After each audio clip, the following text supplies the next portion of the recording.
ভালো আছি। আপনি কেমন আছেন? সালাম আলাইকুম স্যার। আলহামদুলিল্লাহ। আলহামদুলিল্লাহ ভালো আছি। ওয়ালাইকুম সালাম। সবাইকে ধন্যবাদ এবং স্বাগত জানাচ্ছি আমাদের 51তম বিসিএস প্রিলিমিনারি কোর্সের উদ্বোধনী ক্লাসে। তো আজকে আমরা আমাদের কোর্স সম্পর্কে একটা সার্বিক ধারণা পাবো। আমাদের কতগুলো ক্লাস হবে, কি কি বার হবে, কেমন হবে, তারপর হচ্ছে আমাদের এক্সাম গুলো কবে হবে, কেমন হবে, কত নাম্বারের হবে, কিভাবে এক্সাম দিব, এবং সপ্তাহে কয়টা করে ক্লাস হবে, তারপর শিট গুলো আমরা কিভাবে পাবো, কিভাবে নিজেরা সেলফ স্টাডি করব। এক কথায় আমাদের 51তম বিসিএস প্রস্তুতির জন্য আমাদের যা যা দরকার সেই সবগুলো আলোচনা আমরা ইনশাল্লাহ করব। আমরা ধারণা করতে পারি 51তম বিসিএস প্রিলি আগামী বছরের জানুয়ারি ফেব্রুয়ারিতে হতে পারে, যেহেতু 50তম প্রিলিটা ফেব্রুয়ারিতে হয়েছে। ফেব্রুয়ারিতে না, কি মাসে যেন হলো, কারো কি মনে আছে 50তম প্রিলিটা কবে হয়েছে? 30 জানুয়ারি স্যার। 30শে জানুয়ারি, মানে জানুয়ারির শেষ দিকে। তো আগামী বছর যদি এক বছর ব্যবধানেও হয় তাহলে আমরা ধরে নিতে পারি জানুয়ারির শেষ দিকে হতে পারে আমাদের ইয়েটা, 51তম পরীক্ষাটা। তো সেক্ষেত্রে আমাদের টার্গেট থাকতে হবে যে ডিসেম্বর মাসের মধ্যে আমরা যেন আমাদের এই কোর্সটি শেষ করতে পারি। তো আমাদের ডিসেম্বর মাস পর্যন্ত সময় আছে। কত মাস আমরা একটু হিসাব করি। আজকে হচ্ছে মার্চ মাস তো শেষ প্রায়, 31শে March. April, May, June, July, August, September, October, November, December, 9 মাস। তো 8-9 মাস সময় এনাফ আমাদের প্রিলিমিনারি প্রিপারেশন কমপ্লিট হওয়ার জন্য। আহ, মোটামুটি 6-7 মাস সময় দরকার। তবুও আমাদের অনেক স্টুডেন্ট থাকবে যারা একটু হয়তো দুর্বল, যারা ভাবতে পারে যে একটু পড়া একটু স্লো, আমার এত সহজে ক্যাপচার করতে পারি না।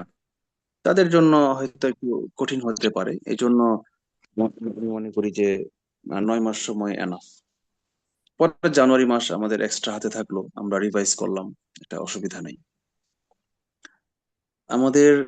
আহ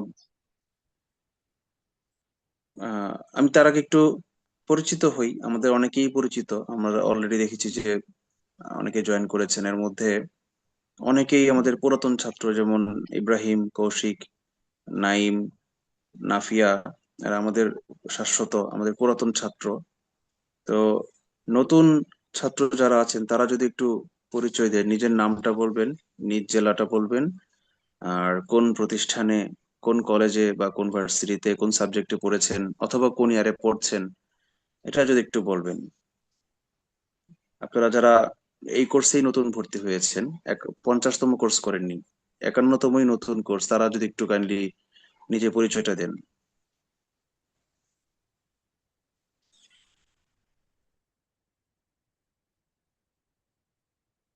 ভালো হয়। ভিডিও অন করে বললে, যদি ভিডিও অন নাও করেন, লিস্ট আনমিউট করে মাইকে নিজের কথাটুকু একটু বলেন।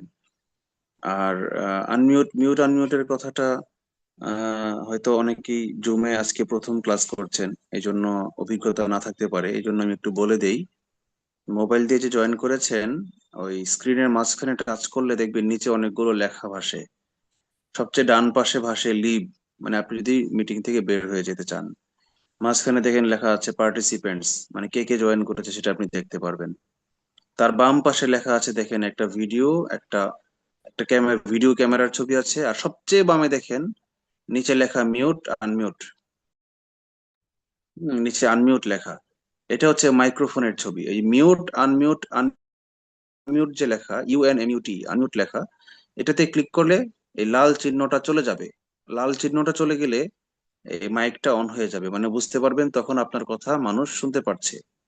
একইভাবে ভিডিওর মধ্যে একটা লাল চিহ্ন দেওয়া আছে দেখেন, কিন্তু এই এই স্টপ ভিডিও বা স্টার্ট ভিডিও লেখাটাতে ক্লিক করলে লাল চিহ্নটা চলে যাবে। তখন বুঝবেন যে আপনার ক্যামেরাটা অন হয়েছে, মানে মানুষ আপনাকে, সবাই আপনাকে দেখতে পাচ্ছে। ঠিক আছে? তো তো আপনারা একটু একজন একজন করে যদি পরিচয়টা দিতেন। রফিকুল ইসলাম জি, রাকিব। আসসালামু আলাইকুম স্যার। ওয়ালাইকুম জি, শুনতে আসসালাম। পাচ্ছেন স্যার? হ্যাঁ, শুনতে পাচ্ছি। কেমন আছেন জি, ভাই? জি, জি, আলহামদুলিল্লাহ ভালো আছেন স্যার। আমার নাম হচ্ছে স্যার মোহাম্মদ রফিকুল ইসলাম রাকিব। আমি হচ্ছে সরকারি তিতুমির কলেজ থেকে হচ্ছে 18-19 সেশন থেকে হচ্ছে অনার্স কমপ্লিট করছি, তো মাস্টার্স স্যার করি নাই স্যার। আমি আইটি প্রফেশনের সাথে একটু যুক্ত ছিলাম। আর হচ্ছে আমার দেশে বাড়ি হচ্ছে বরিশালে, কিন্তু থাকি হচ্ছে ঢাকাতেই স্যার।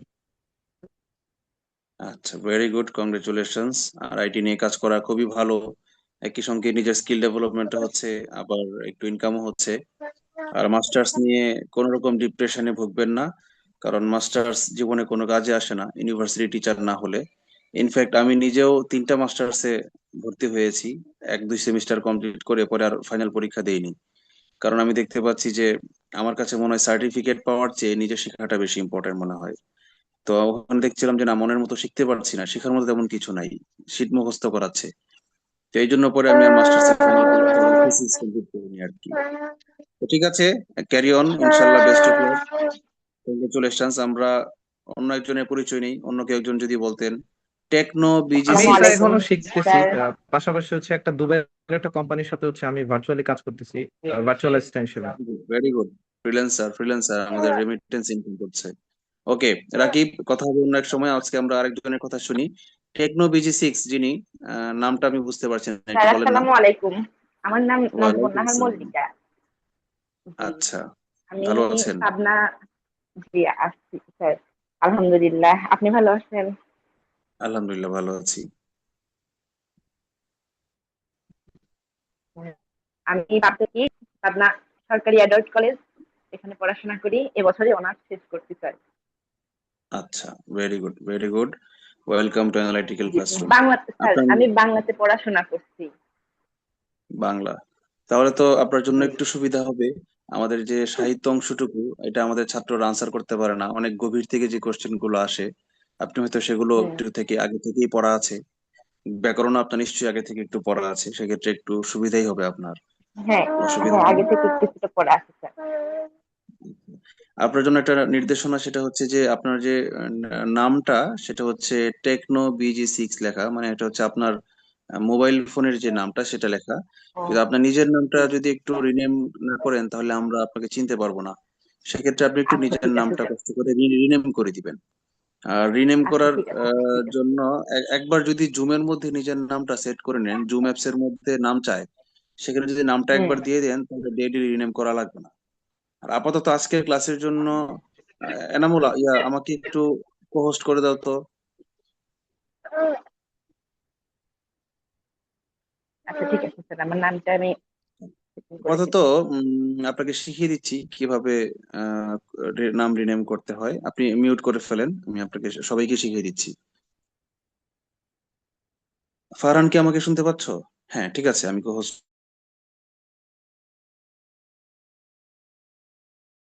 নিচের দিকে মাঝখানে পার্টিসিপেন্টস এ ক্লিক করলে দেখবেন সবাই নিজের নামটা দেখতে পাবেন। তো ওই যে যেখানে টেকনোলজি সিক্স আছে, সেখানে নিজের নামে ক্লিক করেন। ক্লিক করে দেখেন নিচে লেখা আছে, অনেকগুলো অপশন আসবে।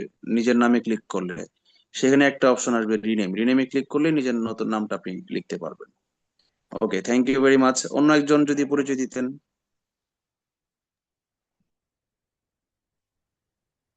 আহসান হাবিব। আসসালামু আলাইকুম স্যার, কেমন আছেন? ওয়ালাইকুম আসসালাম, ভালো আছি, আপনি ভালো আছেন? আচ্ছা, আলহামদুলিল্লাহ। স্যার, আমি পড়াশোনা করেছি কুয়েট থেকে, খুলনা ইঞ্জিনিয়ারিং ইউনিভার্সিটি। অ্যান্ড চমৎকার। হোম ডিস্ট্রিক্ট হচ্ছে চাঁপাইনবাবগঞ্জ। আর আমি টেক্সটাইল ইঞ্জিনিয়ার। পড়াশোনা শেষ করেছি অনেকদিন হয়ে গেল। একটা প্রাইভেট জবে আছি। এখন ইচ্ছা করতেছে যে আসলে স্যাটিসফ্যাকশন আসতেছে না স্যার। আচ্ছা, আপনার কথা মনে আছে, আপনার সঙ্গে মেসেঞ্জারের কথা হয়েছিল। জি স্যার। আমি তখন জি আগে স্যার। জানতাম না যে কুয়েটে টেক্সটাইল ইঞ্জিনিয়ারিং আছে, মানে বুয়েট রুয়েট জি কুয়েট টেক্সটাইল নাই, আমি এটাই জানতাম। একমাত্র বুটেক্সেই টেক্সটাইল আছে। পরে আপনার কাছ থেকে আমি জেনেছি যে কুয়েটে রিসেন্টলি টেক্সটাইল ডিপার্টমেন্ট জি চালু স্যার। হয়েছে। তো খুব ভালো। আর হচ্ছে আপনার সাথে আমার এক্সপিরিয়েন্সে কিছুটা মিল আছে, আমিও জব করতাম, ডিবিএল গ্রুপে জব করতাম।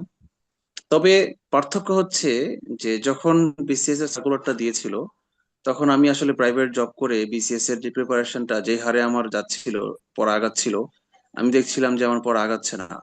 মানে এই যে 6 মাস সময়ের মধ্যে প্রিলি নিশ্চয়ই হয়ে যাবে, তো এই সময়ের মধ্যে আমার সিলেবাস কোনোভাবেই কমপ্লিট হবে না, এটা আমি রিয়েলাইজ হুম, করতে পেরে আমি জব ছেড়ে দিয়েছিলাম। আমার ফ্যামিলি আমাকে মারাত্মক সাপোর্ট দিয়েছিল। আব্বু এক বাক্যে বলেছিল, ঘরে এসে বসে থাক, তোর হাত খরচ আমি দিব, তোর কোনো টিউশনিও করতে হবে না, তুই ফুল টাইম বিসিএস এর জন্য পড়বি, সারা দিন রাত শুধু বিসিএস এর জন্য পড়বি, আমি তোর সাথে আছি। বুঝেছি। তো আব্বুর এই কথাটা আমাকে মারাত্মক ভাবে অনুপ্রাণিত করেছিল। আমি তখন আনম্যারিড ছিলাম। সো ফিনান্সিয়াল ক্রাইসিস না থাকার কারণে, ফ্যামিলির চাপ না থাকার কারণে, বরং উল্টা সাপোর্ট থাকার কারণে আমার নিজের ভিতরে উৎসাহ উদ্দীপনাটা ডাবল হয়ে গেছিল। এজন্য কিন্তু আল্লাহর রহমতে আমি ফার্স্ট বিসিএস এই প্রিলিও পাশ করেছি। এক ধাক্কায় বিনি ভিসিবিডি, মানে এক কথায় এলাম দেখলাম জয় করলাম মতো ফার্স্ট বিসিএস এ ক্যাডার হয়ে গেছে আলহামদুলিল্লাহ। তো আলহামদুলিল্লাহ। আপনার পরামর্শ থাকবে যে, আমি জানি না আপনার কতটুকু প্রিভিয়াস পড়া হয়েছে, আমি একদম জিরো থেকে ছিলাম, ফার্স্ট বিসিএস জি, ছিল তো, আপনার কতটুকু পড়া আছে সেটাও আমি জানি না। আর আপনার জবের চাপ কেমন বা আপনার ফ্যামিলির ব্যাকগ্রাউন্ড কেমন এটা আমি জানি না।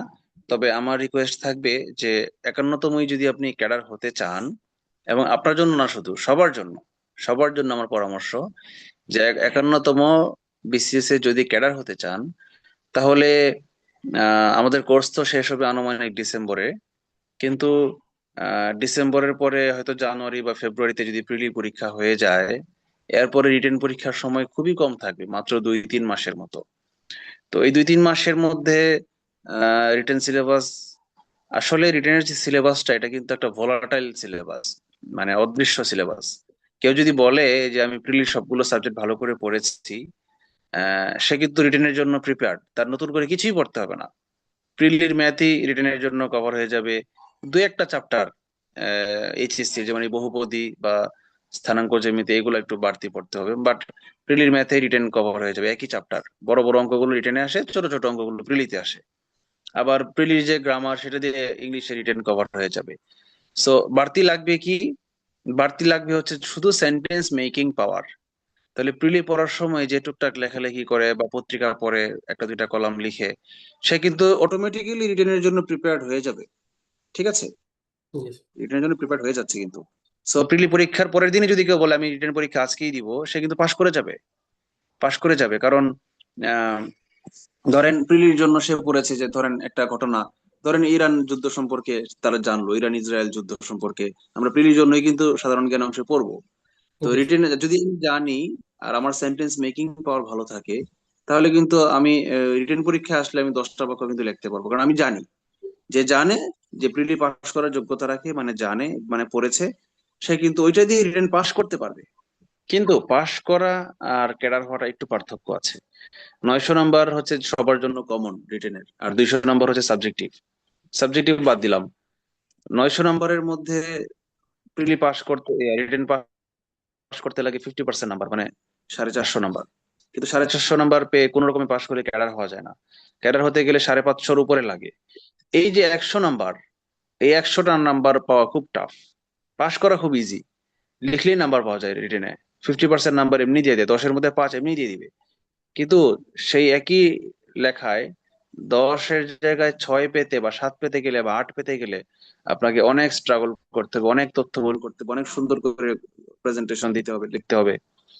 তো এই জন্য আমার পরামর্শ হচ্ছে যে আপনারা যারা একটিভ স্টুডেন্ট থাকবেন এবং পসিবিলিটি মনে হচ্ছে যে না আমি প্রিলি পাস করতে পারি, পসিবিলিটি আছে এবং আমি কনফিডেন্ট, আমি প্রতি সপ্তাহে, যেমন আপনি পারবেন কিনা 3 মাসের মধ্যে জেনে যাবেন।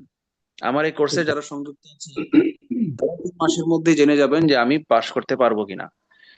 কিভাবে জানবেন আমি বলে দিই। যারা প্রতি সপ্তাহে পরীক্ষাগুলো দিতে পারবেন, যারা প্রত্যেকটা ক্লাস প্রতি সপ্তাহে করবেন, হয়তো টাইমলি না করতে পারলে, মানে রাত 9টা থেকে 11টার মধ্যে করতে না পারলেও, অন্তত উম রাত 12টার পরে অথবা পরের দিন সকালে দুপুরে যে কোনো সময়, ইভেন আমাদের যেদিন ক্লাস থাকে না, যেমন ফ্রাইডে ক্লাস থাকে না বা থার্সডে ক্লাস থাকে না, সেই দিনগুলোতেও যদি আপনি ক্লাসের ভিডিও রেকর্ড গুলো দেখে সেই পড়াগুলো নিজে নিজে পড়ে ফেলতে পারেন, শীটটা পড়ে ফেলতে পারেন, এবং যদি প্রতি সপ্তাহের সাপ্তাহিক পরীক্ষায় 70%-এর যে বেশি নাম্বার পান, তাহলে আপনি বুঝে নিবেন যে না আপনি মেরিটোরিয়াস এনাফ, এবং আপনি যেটুকু পড়ছেন, যে সপ্তাহে যেটুকু সময় দিচ্ছেন, সেটুকুই যথেষ্ট হচ্ছে। সুতরাং আপনি সুতরাং আপনি পাশ করে যাবেন। জাস্ট যদি কন্টিনিউ করেন, এই 2টা মাস যেভাবে পড়েছেন, প্রথম 2 মাস পরের কথা বলছি, যেভাবে পড়েছেন এভাবে যদি আগামী 6টা মাস কন্টিনিউ করেন, আপনি প্রিলি পাস করে যাবেন। এটা হচ্ছে আমার অ্যাডভান্স পরামর্শ। তো যখন দেখবেন যে না আমি তো পারছি, আমি কোর্সের সঙ্গে তাল মিলাতে পারছি, মানে আমি ট্র্যাকে আছি, মানে আমার সিলেবাস শেষ হবে, আমরা বিসিএস এর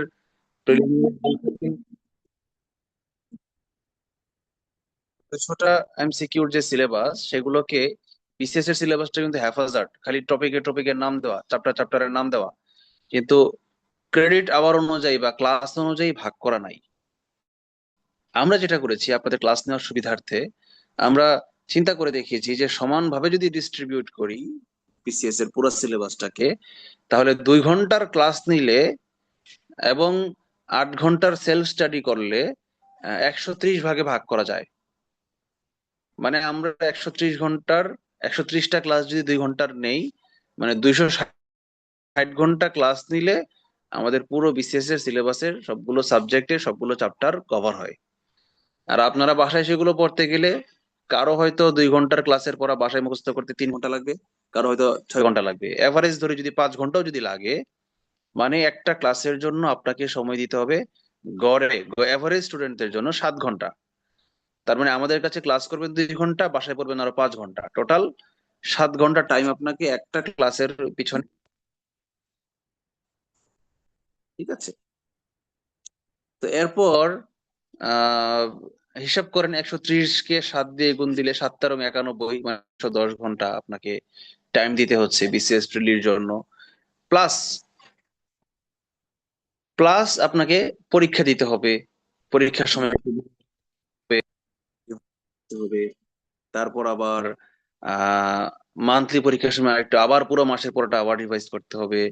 আবার একদম কোর্সের শেষে যখন আপনি ফাইনাল মডেল টেস্ট দিবেন, তখন আপনাকে আবার 15-20 দিন, মিনিমাম 7 দিন তো লাগবেই, রিভাইজ করতে হবে।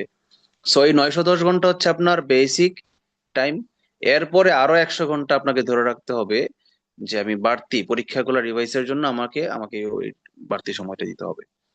মানে গড়ে আপনাকে 1000 ঘন্টা, প্রত্যেকটা এভারেজ স্টুডেন্টকে 1000 ঘন্টা যদি কেউ পড়ে, তাহলে তার পাস না করার কোনো কারণ নেই। ক্লিয়ার? আমি বোঝাতে পেরেছি? ফারহান, একটু দেখো তো ক্লাসটা লাইভে দেওয়া যায় কিনা, যদি পসিবল হয় তাহলে লাইভ দিয়ে দিও। আর হচ্ছে গ্রুপে যারা জয়েন হতে চাচ্ছে তাদেরকে গ্রুপে অ্যাড করে দিও। ঠিক আছে? আচ্ছা, তো কি বলছিলাম? সো সেই ক্ষেত্রে যদি দেখেন যে না আপনি তাল মেলাতে পারছেন, মানে আপনি পাশ করবেন, কিন্তু আবার যেহেতু একটু আগে আমি একটা সতর্কবাণী দিয়েছি, মানে যদি আপনি প্রিলি পরীক্ষা জানুয়ারিতে হয়, আপনি জানুয়ারিতে কোন রকম প্রিলি পাশ করেন, রিটেনে ওই যে সাড়ে 450-তে পাশ করে আরো 100টা নাম্বার বাড়ানো বা 150টা নাম্বার বাড়ানো, ওইটার জন্য যে সময় দরকার সেটা তখন ওই 2-3 মাসে পারবেন না। সেজন্য আপনাদের প্রতি পরামর্শ হচ্ছে প্রিলি পরীক্ষা শেষ করার আগেই, শেষের দিকে অথবা মাঝামাঝি দিকে, যদি সম্ভব হয় সপ্তাহে একদিন একটু আম, 1 দিন 2 দিন 2 ঘন্টা 4 ঘন্টা করে যদি একটু রিটেনের পড়া এগিয়ে রাখতে পারেন, হ্যাঁ, তাহলে আপনাদের জন্য এটা পরবর্তীতে।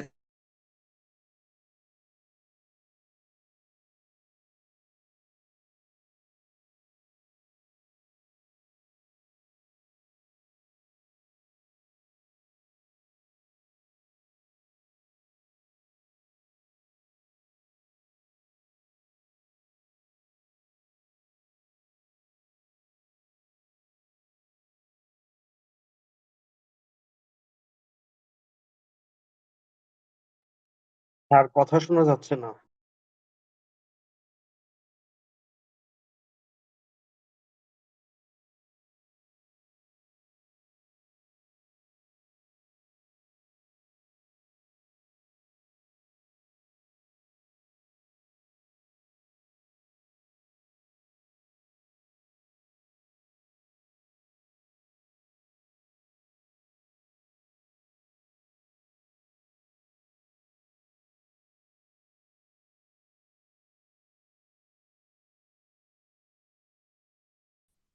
সরি, আমি মিউট হয়ে গেছিলাম, একটা কল আসছিল তো এই জন্য বারবার নেট ডিসকানেক্ট হয়ে যাচ্ছিল। এখন কি শোনা যাচ্ছে আমাকে?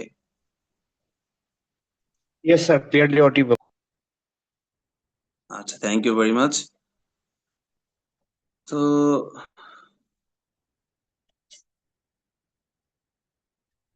যেটা বলছিলাম যে প্রিলির পরীক্ষার আগে একটু একটু মানে একটু একটু রিটেনের প্রিপারেশনটা নিয়ে রাখলে আপনাদের জন্য এটা সেফ হবে, ভালো হবে। আর আমি আপনাদেরকে একটা জিনিস আশ্বস্ত করতে চাই যে আমাদের আহ, আমরা যখন প্রথম দিকে কোর্স করতাম 45-46, তখন আমাদের অনেক স্টুডেন্ট ছিল, আমাদের 200 জন স্টুডেন্ট ছিল 45 ব্যাচে। 45 ব্যাচে মেবি ছিল 180 জনের মতো। তো এখন আসলে এই মাঝখানে জুলাই আন্দোলনের সময় থেকে দেশে বিশৃঙ্খলা হওয়ায় স্টুডেন্টদের বিসিএস দেওয়ার রেট কমে গেছে। যে একটা খেয়াল করে দেখেন, 47তম বিসিএস অ্যাপ্লাই করেছিল 4 লাখ। 35তম বিসিএস যখন আমি অ্যাপ্লাই করি তখনই মনে হয় 4 লাখের উপরে পোলাপান অ্যাপ্লিকেন্টস ছিল। অথচ এবার 50তমতে অ্যাপ্লাই করেছে 2 লাখ কত হাজার জন, মানে অর্ধেকে নেমে গেছে। অথচ সংখ্যা কিন্তু কমছে না, বাড়ছে। লাস্ট 5 বছরে, 5 বছর আগে যতজন স্টুডেন্ট গ্রাজুয়েট হতো, আজকে কিন্তু তার চেয়ে অবশ্যই 20 থেকে 30% স্টুডেন্ট বেশি হচ্ছে, কারণ প্রাইভেট ভার্সিটির সংখ্যা বাড়ছে, পাবলিক ভার্সিটির সংখ্যা বাড়ছে, জাতীয় বিশ্ববিদ্যালয়ের সংখ্যা কোনো কোনো জায়গায় কমছে না। কিন্তু বিসিএস অ্যাপ্লিকেন্টস কমে যাচ্ছে, এর কারণ হচ্ছে একদিকে কোশ্চেন কঠিন হচ্ছে, আরেকদিকে হচ্ছে যে জুলাই আন্দোলনের পরে অনেকের মধ্যে গভর্নমেন্ট সার্ভিসের প্রতি একটা নেতিবাচক নেতিবাচক ধারণাও হয়েছে। আপনাদের মধ্যে সেটা হয়নি, হলে আর আপনারা ক্লাস করতেন না। আর একটা কারণ হচ্ছে যে যতই দিন যাচ্ছে মুদ্রাস্ফীতি হচ্ছে। তো আজকে একটা চিন্তা করেন, আজকে যে কুয়েট থেকে যে ভাই চাকরি করে, আমি কনফার্ম সে যে বেতন পায় গভর্নমেন্ট সার্ভিসে আসলে সে বেতন পাবে না, তার চেয়ে কম পাবে। আমার বন্ধুরা যারা টেক্সটাইল ইঞ্জিনিয়ার, তারা কিন্তু আমার চেয়ে দ্বিগুণ 3 গুণ স্যালারি পাচ্ছে। তো খেয়াল করেন, আজকে থেকে 10 বছর আগে যারা চাকরিতে জয়েন করতো তারা বেতন পেত 34,000 টাকা বেতনে জয়েন করতো, বিসিএস ক্যাডাররা সর্বসাকুল্যে। বেসিক 22,000, হাউস রেন্ট বা অন্যান্য মেডিকেল অ্যালাউন্স সব মিলে 34,000 টাকা পেত। 10 বছর আগে 34,000 টাকায় কিন্তু একটা ভালো স্ট্যান্ডার্ড লাইফ লিড করা যেত। আজকে একজন ইঞ্জিনিয়ার চিন্তা করবে, আমি পাশ করে একটা প্রাইভেট ব্যাংকে জব করলেও তো 70,000 টাকা 60,000 টাকা স্যালারি আছে, সেখানে আমি 35,000 টাকা দিয়ে বিসিএস এ জব করব না। এরকম অনেকে ভাবতে পারে যারা অনলি টাকা দিয়ে মূল্যায়ন করে, এবং এটা কিন্তু অনেক বড় ফ্যাক্টর। স্যালারি কেমন জবের, এটা কিন্তু অনেক বড় ডিটারমিনার। এই জন্য বিসিএস এর স্টুডেন্টের সংখ্যা, অ্যাপ্লিকেন্টের সংখ্যাই কমে গেছে। শুধু আমি না, যত অনলাইন বা অফলাইন কোচিং আছে সবাই কিন্তু সাফার করছে স্টুডেন্টহীনতায়, এটা 1 নাম্বার। 2 নাম্বার হচ্ছে মাঝখানে 2টা বিসিএস একসঙ্গে দেওয়ায়, 48 এবং 49, 2টা স্পেশাল স্পেশাল বিসিএস পরপর দেওয়ায় আমরা কোর্স করাইনি। কেন করাইনি দেখেন, 48তম শুধু ডাক্তারদের জন্য, তো ডাক্তাররা এমনি অ্যাপ্লিকেন্টস কম, আমরা চিন্তা করেছি যে না, আমরা এটা করাতে পারবো না। মোর আবার সময় দিছিল অ্যাপ্লাই সার্কুলারের পরে 2-2.5 মাস। 2.5 মাসে সার্কুলার আমার সিলেবাস শেষ হবে না। আমি ক্লাসই নিই 130টা। 130টা ক্লাস, সপ্তাহে ডেইলি ক্লাস নিলেও কিন্তু আমার ক্লাস নিতে হয় কয়টা, ডেইলি ক্লাস নিতে হয় 130 টাকা, মানে হচ্ছে কি 30 দিনে মাস হলে ভাগ করলে দাঁড়ায় 4 মাসের বেশি। তো ডেইলি ক্লাস দিলেও তো আমার 4.5 মাস সময় লাগবে সিলেবাস শেষ করতে, 130টা ক্লাস 2 ঘন্টার। তাহলে যে 2 মাস সময় যে দিল, এই 2 মাস সময়ে যারা ওই যে 48 বা 49তম স্পেশাল বিসিএস এ 2 মাস সময়ের মধ্যে বিভিন্ন কোচিং দেখি ক্লাস করিয়েছে, কোর্স করিয়েছে। তো তারা 2 মাসে কিভাবে সিলেবাস শেষ করলো প্রিলি, এটা আমার প্রশ্ন। আপনাদের কি করা সম্ভব? আমি একটা কোচিং এর হাতে নিলাম, ব্রোশিওর হাতে নিলাম, নিয়ে দেখলাম যে ম্যাথের যে সিলেবাসটা তারা করেছে, একদিনে তারা 6টা চ্যাপ্টার দিয়েছে, তা নাহলে তো সিলেবাস শেষ হবে না। তো একদিনে 6টা চ্যাপ্টার, ইজ ইট পসিবল? আপনাদের কি ধারণা? একদিনে 6টা চ্যাপ্টার, ধরেন লগারিদম, সূচক, বীজগাণিতিক রাশি, ধারা, এরপরে হচ্ছে আহ লসাগু গসাগু, আর একটা মনে করেন যে সেট, অনুপাত। এই 4টা 5টা চ্যাপ্টার একদিনে, এটা কি সম্ভব? ক্লাস করিয়ে সম্ভব কিনা? আর আপনাদের পক্ষে একদিনে প্রিপারেশন সেটা বাসায় সেলফ স্টাডি সম্ভব কিনা, এটা আমাকে বলেন। এটা অসম্ভব। আমরা যেখানে ক্লাস নেই একদিনে একটা, লগারিদমের ক্লাস একদিনে একটা নেই, সূচকের ক্লাস একদিনে একটা নেই, বীজগাণিতিক রাশি বর্গের সূত্র নেই একটা, ঘনের সূত্র নেই একটা, আলাদা আলাদা চ্যাপ্টার। 25টা ক্লাস নেই 25 জন্য, আমাদের ম্যাথের জন্যই শুধু আমরা নিব। সেখানে আম, পুরোটা সিলেবাস তারা 40টা ক্লাস নিয়ে 2 মাসের মধ্যে, 60 দিন সময়ের মধ্যে 40 দিন ক্লাস হবে, 20 দিন মাঝখানে গ্যাপ দিয়ে দিয়ে এক্সাম হবে। তাহলে 40টা ক্লাসে তারা ফুল সিলেবাস, বিসিএস এর সিলেবাস কিভাবে শেষ করবে? এটা তো অসম্ভব। আমি কিন্তু সেটা করাইনি, আমি ক্লাসই করাইনি, আমি কোর্সই করাইনি, আমি 48 এবং 49 কোর্সই করাইনি। আচ্ছা, এখানে বিরাট বড় একটা গ্যাপ সৃষ্টি হয়ে গেছে, আমার একটা স্টুডেন্ট শূন্যতা। 50তম কোর্স শুরু করলাম, শুরু করতে আমার একটু দেরি হয়ে গেল, আমি অনেকগুলো পার্সোনাল প্রবলেমে ছিলাম। আপনারা যারা স্টুডেন্টরা, তারা আমি তাদেরকে আমার খুব অন্তরের কাছের মানুষ মনে করি। আমার স্টুডেন্টরাই হচ্ছে আমার বাঁচিয়ে রাখার প্রাণ। আপনারা জানেন কিনা, যারা আমার পুরাতন ছাত্র, আমার 43 ব্যাচের স্টুডেন্টরা আমাকে এখনো মেসেজ দেয়। অনেকের হয়তো পরবর্তীতে জব হয় প্রাইমারিতে বা অন্য কোথাও। তো আমাকে স্টুডেন্টরা খুব ভালোবাসে, এবং আমি ওদেরকে আমার ফ্যামিলির স্টুডেন্ট, মানে ফ্যামিলি মেম্বারের মতোই আপন মনে করি। এজন্য আমি অনেক কিছু শেয়ার করি। তো আমার পার্সোনাল লাইফে অনেক বড় একটা প্রবলেম গেছে, প্রায় 1.5 বছরের মতো আমি এটা টেনেছি, এবং লাস্টে আমার ডিভোর্স হয়েছে রিসেন্টলি। তো এই 1.5 বছরে আসলে আমি মানসিকভাবে একটু ভারাক্রান্ত থাকায়, আমি কোচিং এর জন্য বা আমার এই কোর্সের জন্য বা আমার যে অনলাইন ফেসবুক গ্রুপটা আছে, আমার ইউটিউব চ্যানেল আছে, ভালো ভালো কন্টেন্ট তৈরি করতে পারিনি। যার কারণে এই লাস্ট 1.5 বছরে আমার ফলোয়ারের সংখ্যা বা নিউ স্টুডেন্টের সংখ্যা অনেক কমে গেছে। যার কারণে আমার আজকে কিন্তু দেখেন স্টুডেন্ট সংখ্যা এত কম, কিন্তু আমাদের কোয়ালিটি কিন্তু কোনো অংশে কোনো দিক থেকে কমেনি।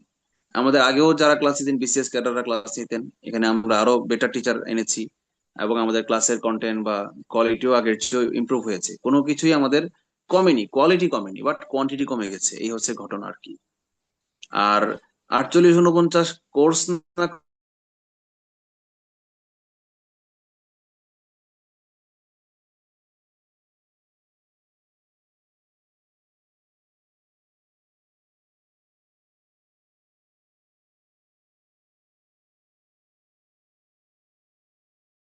যারা, তাদেরকে আমি উইদাউট এক্সট্রা পেমেন্ট আবার 51তম বিসিএস এ তোমাদের সঙ্গে ক্লাস করার সুযোগ দিয়েছি। এর কারণ হচ্ছে এটা আমার দায়বদ্ধতা, এটা আমার একটা নৈতিক বা ব্যক্তিগত দায়বদ্ধতা, যে আমি একটা স্টুডেন্টকে ভর্তি করলাম 3 মাস, আমরা মনে হয় 3 4 মাস ক্লাস নিতে পেরেছিলাম, যার কারণে আমাদের কোর্সটা শেষ হয়নি। এখন সেই যে স্টুডেন্টটা, তার তো একটা ক্ষতি হয়েছে, তার ক্ষতিপূরণটা আমি কিছুটা হলেও পুষিয়ে নেওয়ার চেষ্টা করার জন্যই অ্যাকচুয়ালি নতুন করে আবার তাদেরকে এই কোর্সে ভর্তি করার সুযোগ দিয়েছি। এটা একটা বিষয় আর কি। তো আমরা পরিচয় পর্বে ছিলাম, আমাদের আরেকজন যদি পরিচয় দিতেন, নতুন কেউ।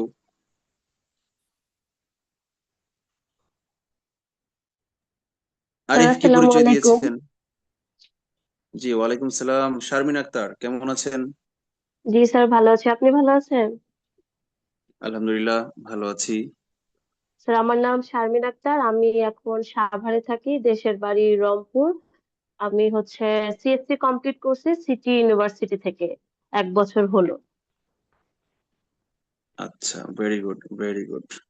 ওকে, welcome to analytical classroom. Regular thank class you sir. করবেন ইনশাল্লাহ, দেখা হবে হ্যাঁ স্যার, বিজয়ে ইনশাল্লাহ। ইনশাল্লাহ। ইনশাল্লাহ। আরেকজন, তারপর আরিফ কি পরিচয় দিয়েছেন?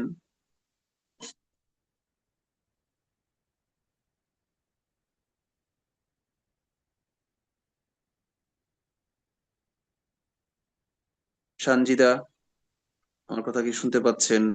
তান্নি, স্যার তারাঞ্জুম মীরা। নমস্কার। সঞ্জিদা বলেন, হ্যাঁ। আসসালামু আলাইকুম। জি, ওয়ালাইকুম আসসালাম।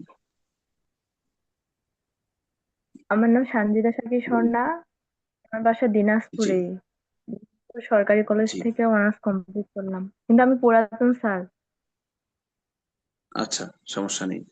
কোন সাবজেক্টের জন্য পড়েছেন? কেমিস্ট্রিতে। আচ্ছা, তান্নি বলেন। স্যার নমস্কার, আমি বাগেরহাট থাকি। সরকারি প্রফুল্লচন্দ্র কলেজ থেকে অনার্স পাশ করেছি। আচ্ছা, বাগেরহাট পিসি কলেজ। হ্যাঁ। আপনি কি জানেন আমাদের এই কোর্সে যিনি বাংলা ক্লাস নেবেন, নিপুণ মন্ডল স্যার, তিনি বাগেরহাট পিসি কলেজের অ্যাসোসিয়েট প্রফেসর। চিনেন হ্যাঁ স্যারকে? জানি, হ্যাঁ চিনি। আচ্ছা, ভেরি গুড, ভেরি গুড। আপনার পুরো নামটা শুনতে পারিনি, আমার নেটওয়ার্কে প্রবলেম করেছিল। তন্নি। তন্নি, আচ্ছা, ওকে। কোন সাবজেক্ট ছিল যেন আপনার? English.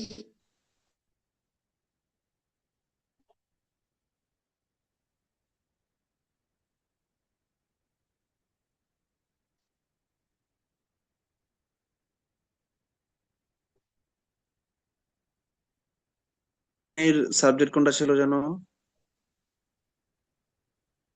Sir English. English, very good, English language and literature, okay. তাহলে আপনারও সেই সেম কাহিনী, বাংলা এবং ইংলিশে যারা পড়েছে তারা কিছুটা অ্যাডভান্টেজ পাবে। ওকে, নেক্সট অন্য একজন পরিচয় দেন।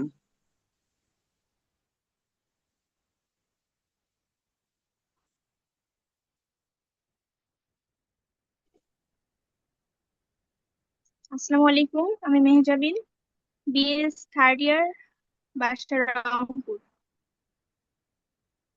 ওয়ালাইকুম সালাম। আপনার অনার্স থার্ড ইয়ার চলছে, তাই তো? জি। আচ্ছা, কোন সাবজেক্ট? এগ্রিকালচার। Very good. কোন প্রতিষ্ঠানে আছেন? গাজীপুর কৃষি বিশ্ববিদ্যালয়। ও আচ্ছা, এটা আমাদের বাসার খুব কাছেই। এটার সামন দিয়েই আমরা ঢাকায় যাই, তখন বড় একটা সাইনবোর্ড দেখা যায়, গাজীপুর কৃষি বিশ্ববিদ্যালয়। এটার আগে মনে হয় নাম ছিল, অন্য একটা নাম ছিল, 5ই আগস্টের পরে নাম চেঞ্জ করা বঙ্গবন্ধু। হয়েছে। হ্যাঁ, আগে বঙ্গবন্ধু কৃষি বিশ্ববিদ্যালয়ের নাম ছিল। এটা মেবি বাংলাদেশের সেকেন্ড কৃষি বিশ্ববিদ্যালয়, সেকেন্ড বা থার্ড। আচ্ছা, whatever, welcome to analytical classroom. Thank you, দেখা হবে বিজয়ে। তারপর ইনশাআল্লাহ। আর কি, আর কেউ কি আছেন নতুন পরিচয় দেওয়া বাকি আছে এমন? আরিফ মনে হয় পরিচয় দেননি, আরিফকে আমি শুনতে পাচ্ছি না।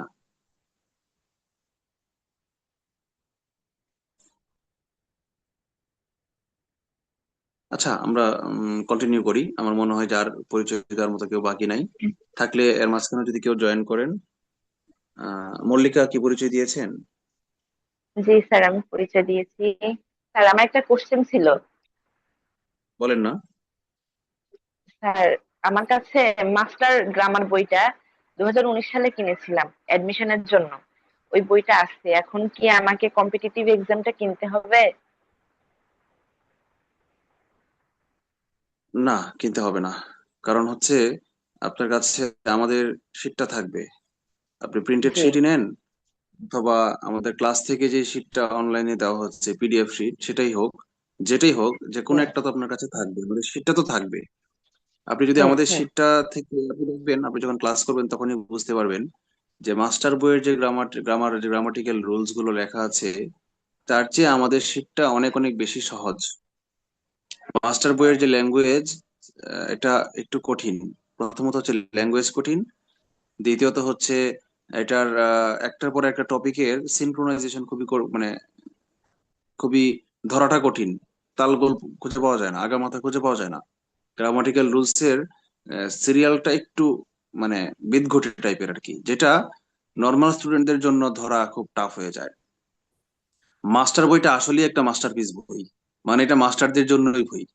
মাস্টার বইটা তারাই পড়বে যারা মাস্টার, মানে যারা টিচার, যাদের ইংলিশের স্কিল এমনিই ভালো, তারা ফার্দার প্র্যাকটিসের জন্য মাস্টার বইটা পড়লে বেশি সমৃদ্ধ হবে। কিন্তু বিগিনারদের জন্য বা আপনাদের মতো স্টুডেন্টদের জন্য আসলে মাস্টার বইটা থেকে ক্যাপচার করা একটু টাফ বেশি। তো সেক্ষেত্রে আপনার জন্য বিকল্প হচ্ছে আপনি আমাদের শিটটা থেকে এবং আমাদের ক্লাসটা থেকে আপনি প্রথমে পড়বেন।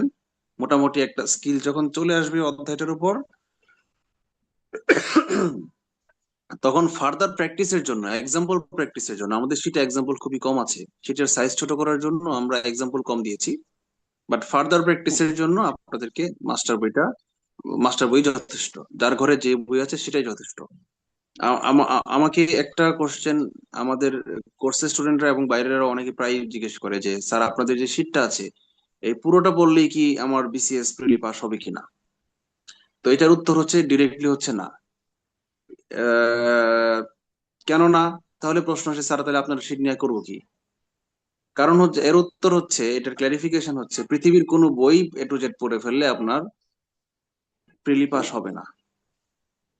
কারণ আহ, এটার ব্যাখ্যা করতে গেলে আপনাদেরকে বুঝিয়ে বলতে হবে, বিসিএস এর সাবজেক্ট গুলো হচ্ছে দুই ধরনের। একটা হচ্ছে সরাসরি মুখস্থ বই থেকে বা শীট থেকে কমন পড়ে, আর একটা হচ্ছে অ্যানালাইটিক্যাল, মানে গ্রামাটিক্যাল রুলস বা ম্যাথের রুলস। রুলস বুঝে বুঝে আনসার করতে হয়, হুবহু বই থেকে কমন পড়বে না।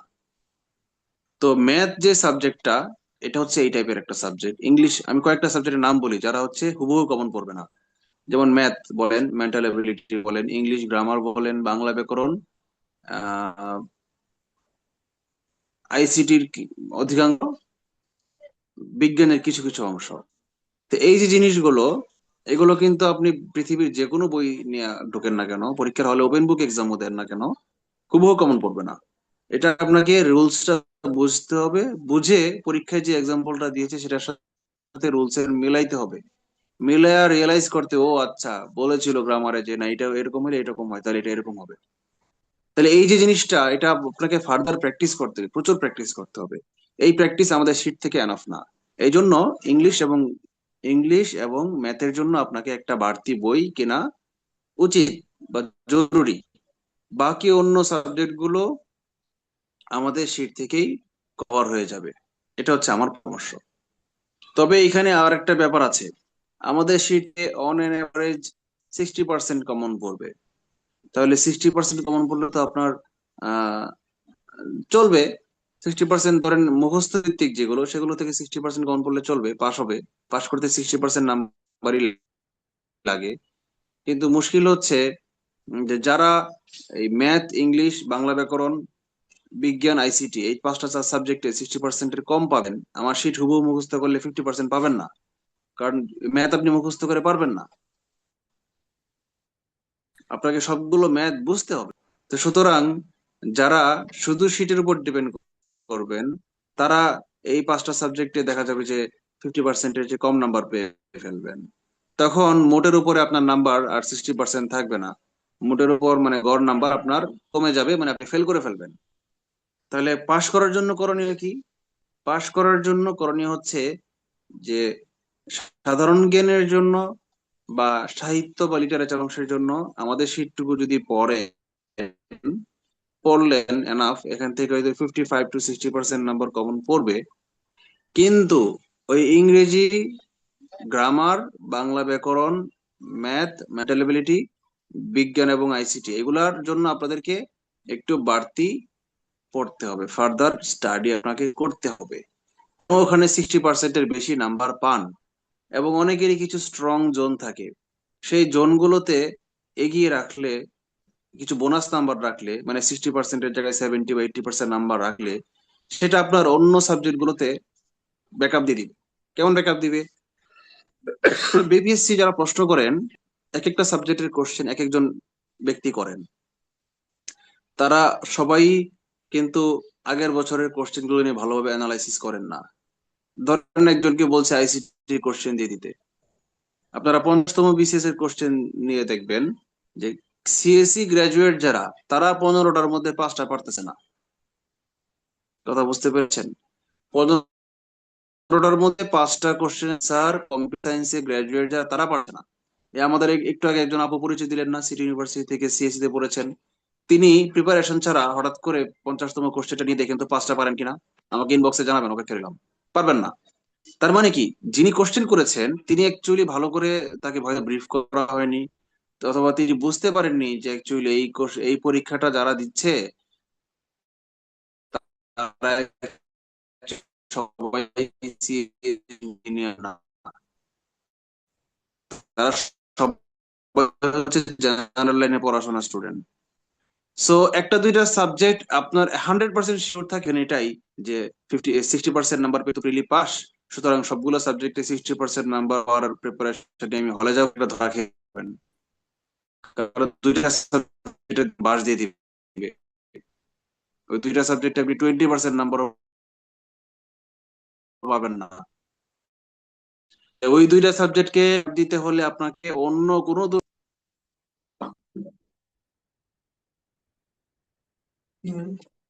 নেটটা চেঞ্জ করতে হবে, কথা আটকে আসছে।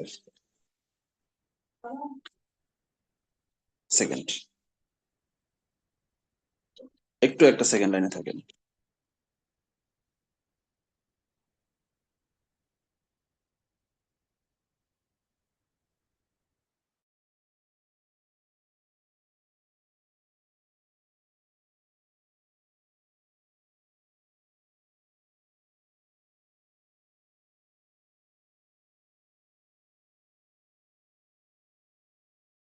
কি শোনা যাচ্ছে আমাকে? জি স্যার, হ্যালো। শোনা যাচ্ছে। জি জি জি। আচ্ছা, ওকে, থ্যাংক ইউ। তো যেটা বলছিলাম যে একটা দুইটা সাবজেক্ট অ্যাবনর্মাল লেভেলের টাফ কোশ্চেন করবেই, এটা শিওর থাকেন। সুতরাং ওইটাকে ব্যাকআপ দেওয়ার জন্য আপনাকে অন্য কোনো না কোনো সাবজেক্টে একটু বাড়তি নাম্বার পাওয়ার মতো প্রিপারেশন রাখতে হবে। এই জন্য আপনার প্রত্যেকেরই কোনো না কোনো স্ট্রং জোন আছে, প্রত্যেকেরই কোনো না কোনো উইক জোন আছে। ওই দুইটা জোনে আপনাকে স্পেসিফিক্যালি টার্গেট করতে হবে। যে সাবজেক্ট গুলো কারো কাছে কঠিন লাগে, এবং অনেকের কাছে ইংলিশ বা ম্যাথটা কঠিন লাগে, ওই সাবজেক্টটাতে একটু বেশি সময় দিতে হবে। আবার অনেকের কাছে আছে যে ইংলিশটা একটু বেশি মজা লাগে, সে এমনি আগে থেকেই পারে, অথবা ম্যাথটা আগে থেকেই পারে, অথবা ধরেন সাধারণ জ্ঞান সে আগে থেকে অনেক পড়ছে, এমনি স্কুল কলেজ লাইফ থেকে আগে থেকেই পড়তো, বা অনার্স লাইফে আগে থেকেই পড়েছে। তো যার যেটাতে স্ট্রং জোন আছে সেটাকে আরেকটু বেশি পড়তে হবে। কেন? যেটা আপনার স্ট্রং জোন সেটাতে আপনি কম এফোর্ট দিলেই নাম্বার বাড়াইতে পারবেন। বুঝতে পেরেছেন? ধরেন আপনি যার ইংলিশে স্ট্রং জোন, সে ইংলিশে 60% নাম্বার নর্মালি হয়তো পাইতো, সে যদি একটু বাড়তি এফোর্ট দেয়, দেখা যাবে ইংলিশে সে 80-90% নাম্বার পাবে। তাহলে এই যে 30% নাম্বার সে একটা সাবজেক্টে বেশি পেলো, সেটা তার ওই যে কোনো একটা সাবজেক্ট হার্ড করাতে সে বাস খেয়ে গেছিল, সেটাকে ব্যাকআপ দিয়ে দিবে। সো মোটের উপর আপনাকে 200-র মধ্যে 120, মানে 60% নাম্বার পাওয়ার মতো একটা অ্যাবিলিটি গ্রো করতে হবে। নাফিয়া কি ক্লাসে আছেন? নাফিয়া মেসেজ দিচ্ছেন আমাকে, আমি তো ক্লাসে কথা বলতেছি, মেসেজ দিব কিভাবে? নাফিয়া ক্লাস নাই, আচ্ছা, okay. জি স্যার, কি বলছিলাম যেন? রুটিনটা ও আচ্ছা, আপনি ক্লাসে, হ্যাঁ তো রুটিনটা আমি হ্যাঁ। এখন কিভাবে দিব? এখন তো কথা বলছি, আমি না ক্লাসের স্যার, শেষে এখন দেই। ক্লাস শেষ ঠিক হওয়ার আছে, পরে। জি স্যার। জি স্যার। আচ্ছা আচ্ছা। এটা হচ্ছে একটা আপনাদের একটা ইনস্ট্রাকশন যে আপনাকে কোনো কোনো কোনো সাবজেক্টে স্ট্রং হতেই হবে, এবং তার জন্য আপনাকে আমার শিটের উপর ডিপেন্ড করলে চলবে না, একটু যে কোনো একটা গাইড থেকে বাড়তি প্র্যাকটিস করতে হবে। আপনারা যে সাবজেক্ট ভিত্তিক গাইড গুলো কিনতে পাওয়া যায় বাজারে, MP3 বলেন, ওরাকল বলেন, প্রফেসরস বলেন, বা অন্য যে কোনো কোম্পানির, ওখানে আপনি খুঁজে দেখবেন পড়ার পরিমাণ অনেক অনেক বেশি, যেটা আসলে শেষ করা অসম্ভব। একটা সাবজেক্ট হয়তো আপনি একটা দুইটা সাবজেক্ট শেষ করতে পারবেন, কিন্তু 10টা সাবজেক্টের MP3 বই কিনে, গাইড কিনে আপনি শেষ করতে পারবেন না। এই জন্য আপনাদের প্রতি আমার পরামর্শ হচ্ছে, সব সাবজেক্ট না হলেও কমপক্ষে 2-3টা সাবজেক্টে আমার শিটের পাশাপাশি বাড়তি কোনো বই নিয়ে প্র্যাকটিস করে এই একটা দরকার আপনি নাম্বার পান। এবং এর জন্য সুইটেবল বা সেফ জোন হচ্ছে জিকে ছাড়া অন্যগুলা। আবার বলছি, ইম্পর্টেন্ট কিন্তু, মার্ক করেন কথাটা। বেশি স্ট্রং প্রিপারেশন নেওয়ার জন্য মানে লাগে এভারেজ 55-60%, কিন্তু আমি 70%-80% নাম্বার পেতে চাই, নাম্বার যেন বেশি পাই। এই টার্গেটটা আপনারা জিকে কে করবেন না, অন্য সাবজেক্টে করবেন। বাংলাকে করতে পারেন, ইংলিশকে করতে পারেন, ম্যাথ কে করতে পারেন। যেমন আমি ইঞ্জিনিয়ার হিসেবে আগে থেকেই ম্যাথ বিজ্ঞান এগুলো ভালো পারতাম, আর সঙ্গে আমি টার্গেট নিয়েছিলাম ইংলিশকে। ইংলিশকে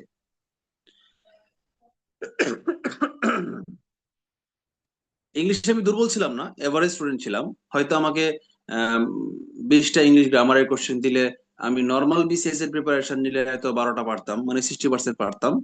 কিন্তু আমি ইংলিশে বাড়তি দক্ষতা অর্জন করে করে 2 মাস শুধু ইংলিশে পড়েছি, করে আমি করেছি যেটা 16-17 ইংলিশে পাওয়ার মতো দক্ষতা অর্জন করে ফেলেছিলাম। এর কারণ কি? কেন জিকে না, কেন ইংলিশ? এর কারণ উত্তর হচ্ছে যে জিকে এর সিলেবাস নাই, সিলেবাসটা খুব ওয়াইড, জিকের তথ্যগুলা ভোলাটাইল, আকাশে উঠতেছে, কোনটা থেকে কোনটা দিবে, আপনি হাত দিয়ে কোনটা ধরবেন, কোনটা কমন পড়বে আপনার, এটা আল্লাহ ছাড়া কেউ জানে না। প্রবাবিলিটি কম, কমন পড়ার পসিবিলিটি কম, সমুদ্রে হাতড়াইতে হবে অনেকটা এরকম জিকের তথ্যগুলা। আপনি নিউজ পেপার পড়লেও, কারেন্ট অ্যাফেয়ার্স পড়লেও আপনার কমন পড়বে না। এমন একটা কোশ্চেন দিয়ে দিবে যেটা আপনার ওই কারেন্ট অ্যাফেয়ার্স ছিল না, ফাঁক দিয়ে কোশ্চেনটা বের হয়ে যাবে।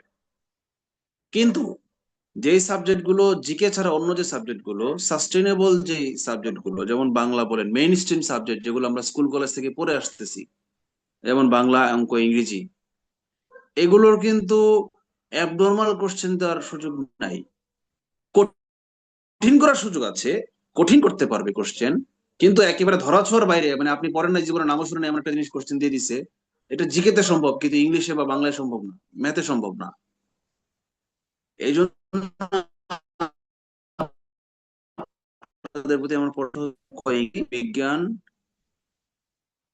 বিজ্ঞান, মেন্টাল এবিলিটি, এই সাবজেক্ট গুলোকে আপনি খুব বেশি জোর দিবেন, 100 নম্বরের মতো হবে। আমি যেটা বললাম, বাংলা ইংলিশে হচ্ছে 30, 30, 60, ম্যাথ, মেন্টাল এবিলিটি আরো 30, 90, বিজ্ঞানে ধরেন আরো 15। এই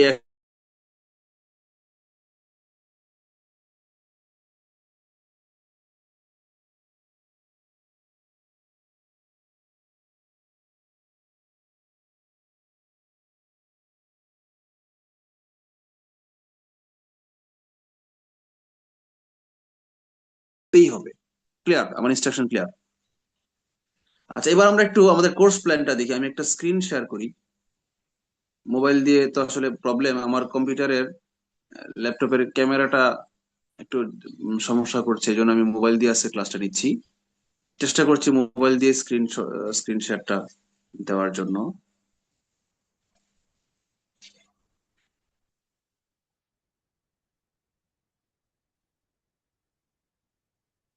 স্যার একটা কোশ্চেন ছিল।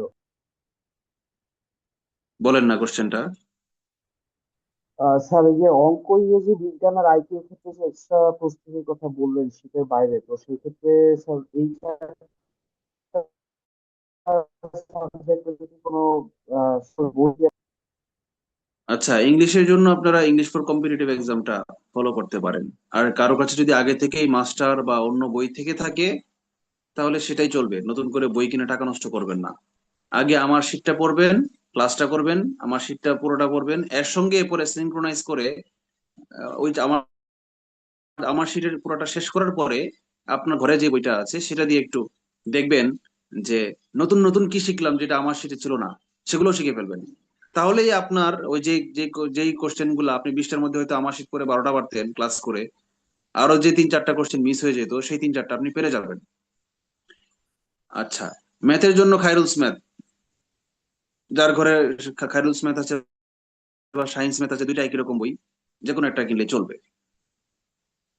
আর এই দুইটাই, আর তো আর কোনো স্পেসিফিক সাজেশন নাই আসলে। সব বই 90% সেম, সব বই 90% সেম। কোন কোম্পানির বই কিনবো এটা খুব বড় ডিটারমিনার না, কিন্তু বেশি বড় ডিটারমিনার হচ্ছে কত পার্সেন্ট আপনি নিজে পড়তে পেরেছেন, কতটুকু বুঝেছেন। বইয়ের লেখছে একটা, আপনি ভালো করে অর্থটা বুঝেন নাই, যার কারণে বাক্যটা পরীক্ষায় ঘুরে আসার কারণে আপনি আনসার করতে পারেন নাই। এটা এই এই ঘটনা ঘটছে কিনা, এটা হচ্ছে বড় ডিটারমিনার। কথা বুঝতে পেরেছেন? তো কোন বই থেকে পড়বেন এটা বেশি ইম্পর্টেন্ট না। আশা করি আনসার পেয়েছেন। ইব্রাহিম, আরো বাকি আরো বাড়তি জানতে চাইলে আমাকে ইনবক্সে নক দিয়ে দিন। আচ্ছা, আর আমি স্ক্রিন শেয়ার দিচ্ছিলাম। আমি স্ক্রিন শেয়ার দিলে আমি দেখাতে চাচ্ছিলাম, কি যেন দেখাতে চাচ্ছিলাম। আচ্ছা, আমি আমাদের লেকচার প্ল্যানটা একটু দেখাই আমাদের ড্রাইভ থেকে। আমরা যে ক্লাসগুলো নিব,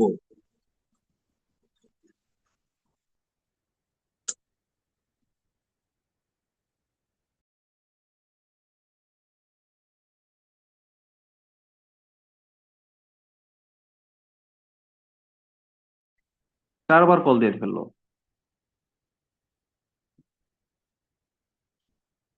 আচ্ছা, আমার স্ক্রিনটা কি দেখা যাচ্ছে?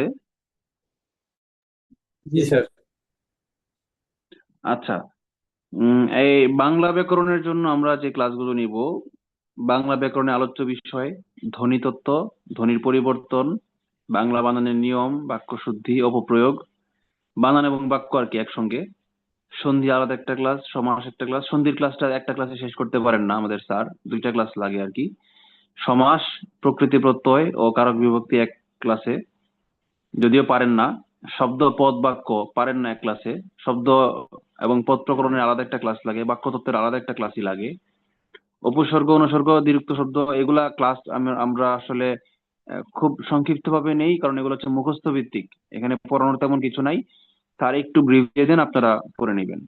সমার্থক শব্দ, বিপরীত শব্দ, পারিভাষিক শব্দ এগুলো আমাদের শিটে আছে, আপনারা পড়ে নেবেন। প্রবাদ প্রবচন, বাগধারা, বাক্য সংকোচন। তো অ্যাকচুয়ালি 1 থেকে 8 পর্যন্ত যে চ্যাপ্টার গুলো, এগুলো হচ্ছে রুলস ভিত্তিক, মানে গ্রামাটিক্যাল। এগুলোর জন্য স্যার 15টার মতো ক্লাস, 15-16টা মতো ক্লাস নেন। আর বাকি 3টা চ্যাপ্টার ক্লাস নিলেও চলে, না নিলেও চলে, স্যার মাঝে মাঝে একটু দেখিয়ে দেন, আপনারা নিজেরা বাকিটা পড়ে নেবেন, মুখস্থ করে নেবেন, বোঝার কিছু নাই। এই হচ্ছে আমাদের বাংলা ব্যাকরণের।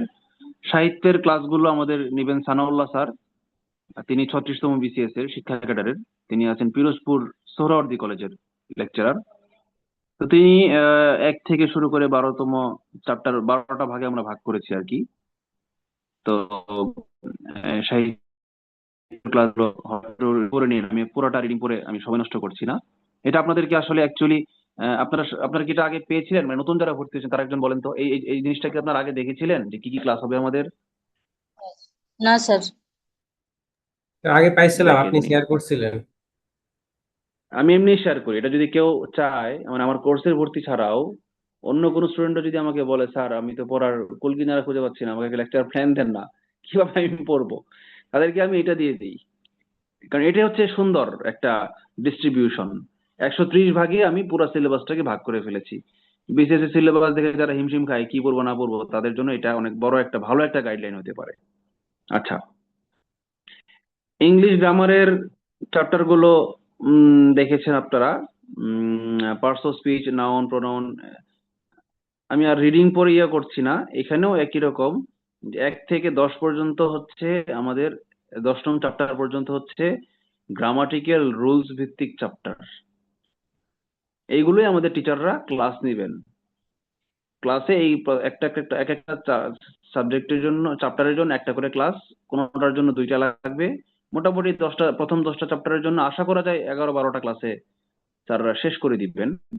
কিন্তু মুশকিল যেটা, সেটা হচ্ছে 11 এবং 12 নং যে চ্যাপ্টার, এখানে কিন্তু অনেকগুলো টপিক দেওয়া, যেটা অ্যাকচুয়ালি আমি একটু নামগুলো পড়ি, দেখেন 11 নম্বর চ্যাপ্টারে কি আছে: group verb, idioms and phrases, gender, number. 12 নম্বরে কি আছে: vocabulary, synonym, antonym, spelling, one word substitution. আচ্ছা, এখন এইগুলাকে দেখেন ব্র্যাকেটে কি লেখা: will be practised from the beginning of the course. এগুলা কোর্সের শুরুতে আগে প্র্যাকটিস করা লাগবে। এখন এই 11 এবং 12 নং চ্যাপ্টার নিয়ে আমরা যে বিড়ম্বনাটায় পড়ি, সেটা হচ্ছে এই যে ভোকাবুলারি, ছোট্ট একটা নাম, একটা চ্যাপ্টার, কিন্তু আপনার ধারণা আছে ভোকাবুলারি কত ভাস্ট হইতে পারে? ভোকাবুলারি তো পুরো ডিকশনারি, কোত্থেকে দিবে, কোনটা দিবে কেউ জানে? জানে না। কিন্তু আমরা যেটা করেছি আমাদের ইংলিশের শিটে, আচ্ছা এটা নিয়ে আমি একটু পরে কথা বলতেছি, হ্যাঁ। আজকে আমি আমি আমি পুরো 1 মাস এগুলো নিয়ে ক্লাস নিব। আমি পুরোটা সিলেবাস এক নজরে একটু দেখাই দিই, আর এই লেকচার প্ল্যানটা আমি আপনাদেরকে গ্রুপে দিয়ে দিব। এটা কোনো আহামরি কিছু না, সিক্রেট কিছুই না। আমি এক নজরে একটু আপনাদেরকে দেখাই দিই। লিটারেচারের এরকম 8টা ক্লাস দিব আমরা। তারপর বিজ্ঞানের 1 থেকে 14 পর্যন্ত অনেকগুলো, দেখেন অনেকগুলো, মানে একদম পদার্থ, রসায়ন, জীববিজ্ঞান, আধুনিক বিজ্ঞান, এগুলো সব ইনক্লুডেড। আপনার একটু পরে দেখে নিন, আমি পুরোটা রিডিং করে সময় নষ্ট করছি না। আইসিটির 11টা ক্লাস, প্রত্যেকটা চ্যাপ্টার খুব সুন্দরভাবে আলাদাভাবে করা হয়েছে, মানে সিনক্রোনাইজ করা হয়েছে সিকোয়েন্সিয়ালি, ক্রোনোলজিক্যালি, মানে সহজ থেকে কঠিনের দিকে যাওয়া হয়েছে। গণিতের হচ্ছে 24টা, আরেকটা মিসিং আছে, এখানে লেখা হয়নি। এটা অ্যাকচুয়ালি আমার পুরাতন কোর্সের, এই জন্য অ্যাড করা হয়নি। ওই যে এই পরিসংখ্যান চ্যাপ্টারটা এখানে অ্যাড করা হয়নি। পরিসংখ্যান সিলেবাসে আছে এবং কোশ্চেনে আসে। 50তমতে পরিসংখ্যান থেকে কোশ্চেন এসেছে, দেখেছেন কিনা? খুবই সহজ একটা ম্যাথ আসছিল পরিসংখ্যানে। আমরা পরিসংখ্যানটা আগে করাই নাই, ভাবছিলাম কখনোই আসবে না। 50-এর আগে 35 থেকে 49 পর্যন্ত পরিসংখ্যান থেকে একটা কোশ্চেনও আসে নাই। কিন্তু 50টার মধ্যে যখন পরিসংখ্যান চলে আসছে, তার মানে যদিও সহজ কোশ্চেন, এগুলো ক্লাস 9-10 এর পোলাপান পারবে, তবুও আমাকে ক্লাস করাইতে হবে, রিভাইজ করাইতে হবে। তো আরেকটা ক্লাস বাড়বে। মানসিক দক্ষতার 10টা, ওকে, থাকলো। এই সবগুলাই পড়ানো হবে, 10টা চ্যাপ্টারই এনাফ। আরো একটা 2টা চ্যাপ্টার হয়তো আমি কোর্সের শেষে সময় থাকলে অ্যাড করব, যেগুলা হচ্ছে হয়তো ব্যতিক্রম টাইপের কোশ্চেন কিছু আসে পরীক্ষায়, ব্যতিক্রম কিছু আসে যেগুলা এই চ্যাপ্টারের মধ্যে কমন পড়ে না। আচ্ছা, সিলেবাসে নাই কিন্তু বইয়ে আছে, বিভিন্ন গাইডে আছে, আমি অ্যাড করব সেই চ্যাপ্টার গুলো যদি সময় থাকে আর কি। বাংলাদেশ বিষয়গুলি 16টা ক্লাস লাগবে, সমস্যা নাই, থাকুক থাকুক। এই দেখেন আমি আমি একটা নাম বলি, এই যে 9 নম্বর চ্যাপ্টারটা দেখছেন, বাংলাদেশের অর্থনীতি, খুবই ছোট্ট একটা নাম, অথচ 9 নম্বর চ্যাপ্টারের পৃষ্ঠা সংখ্যা মনে হয় 25 পৃষ্ঠা মনে হয় চ্যাপ্টারটা, মানে বড় চ্যাপ্টার। আর 5 নম্বর যে চ্যাপ্টারটা দেখতে পাচ্ছেন, বিশাল একটা চ্যাপ্টারের নাম, কিন্তু এটার পড়া কম। তো চ্যাপ্টারের নাম দেখে কেউ ছোট দেখে আনন্দিত হবেন না, আবার চ্যাপ্টারের নাম বড় দেখে কেউ ভয় পেয়ে যাবেন। মেঘ দেখে কেউ করিস নে ভয়, আড়ালে তার সূর্য হাসে। ঠিক আছে? আচ্ছা, আন্তর্জাতিক বিষয় বলি 8টা চ্যাপ্টার, 8টা লেকচার আমরা সিলেবাসে রেখেছি কোর্স প্ল্যানে। একটু বেশি লাগতে পারে, লাগবেই বেশি, কারণ হচ্ছে আগে, এটা আগের, আমি আবারও বলছি এটা আগের কোর্সের। ওখানে হচ্ছে আগে আন্তর্জাতিক বিষয়গুলির নাম্বার কম ছিল, 20 ছিল, বাংলাদেশ বিষয় ছিল 30, কিন্তু রিসেন্টলি সিলেবাস চেঞ্জ করেছে, আপনারা দেখেছেন কিনা, আন্তর্জাতিক এবং বাংলাদেশ বিষয়গুলি কিন্তু সমান সমান এখন 25-25। তো আন্তর্জাতিকে গুরুত্ব আমরা একটু বাড়াবো, বাংলাদেশ গুরুত্ব আমরা একটু কমাবো, বা না কমালেও সমান রাখবো। ঠিক আছে? ভূগোল যেমন আছে তেমনই থাকবে। আর নৈতিকতা মূল্যবোধ সুশাসনে 5 নম্বর বাড়িয়েছে, কিন্তু বাড়ালেও আগে 10 ছিল, এখন 15, কিন্তু 15 হলেও আমরা নৈতিকতা মূল্যবোধ সুশাসনের ক্লাস আমরা বাড়াবো না। কারণ আমরা রিসেন্ট কোশ্চেন গুলো দেখেছি যে আমাদের একটা চ্যাপ্টার, একটাই শীট, একটা 8 পৃষ্ঠার একটা শীট আমার আছে এক চ্যাপ্টারের, 3টা চ্যাপ্টারের। 3টা চ্যাপ্টার কি কি? একটা নৈতিকতা, একটা মূল্যবোধ, একটা সুশাসন। এটা একদিনে ক্লাস নেওয়া হয়ে যায়, কিন্তু কোশ্চেন ওই শীট থেকে আসে না। কোশ্চেন আসে কি, ম্যাক্সিমাম আসলে মানে কমন সেন্স থেকে। যেমন ধরেন বলে সরকারি অফিসে লাইট ফ্যান জ্বালিয়ে রাখা, এটা আপনার কাছে কেমন মনে হয়, নৈতিক অনৈতিক ইত্যাদি বিভিন্ন রকম থাকতে পারে। তো এগুলো তো অ্যাকচুয়ালি বই থেকে বা শীট থেকে কমন পড়ে না।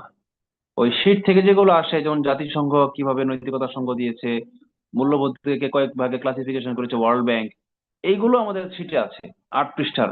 এটাই যথেষ্ট, বেশি পড়লেও আপনার এর থেকে কমন পড়বে না, এই জন্য আমি বাড়াবো না। ঠিক আছে? 15 নম্বর হলেও পড়া ওইটুকুই থাকবে। তো আমরা কি দেখাইলাম এতক্ষণ? আমাদের লেকচার প্ল্যান দেখাইলাম যে 130টা ক্লাস, কি কি ক্লাস হবে এটা দেখাইলাম। আচ্ছা, এরপর কি দেখাবো? এরপর দেখাবো উম, ও এরপর দেখাবো হচ্ছে আগামী 1 মাসের একটা প্ল্যান দেখাবো, যে 1 মাসে আমরা কি কি ক্লাস দিতে চাই। এটার জন্য আমাদের একটু ইংলিশের শিটটা ওপেন করা দরকার। আমি একটু কম্পিউটার থেকে কানেক্ট হচ্ছে এখন, হ্যাঁ? আমি এটা স্ক্রিনশটটা স্টপ করে দিলাম। আচ্ছা, আমার কথা কি এতক্ষণ শোনা যাচ্ছিল নাকি আমি মিউট হয়েছিলাম বা ডিসকানেক্ট হয়েছিলাম? না আপনারা না কি না শুনছেন আমার কথা? আগে জি স্যার, শোনা চাইবেন যাচ্ছিল কত আপনাকে। টাকা জি স্যার, শোনা ওকে, যাচ্ছে।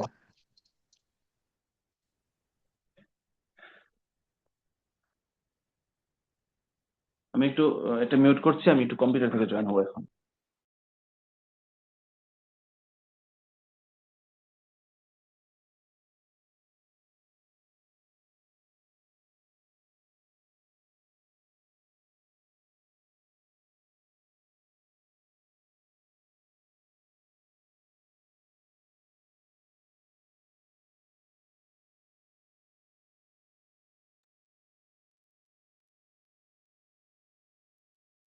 হ্যালো, আমার এই ডিভাইসে, তাই তোমার এটা ফেলে দাও।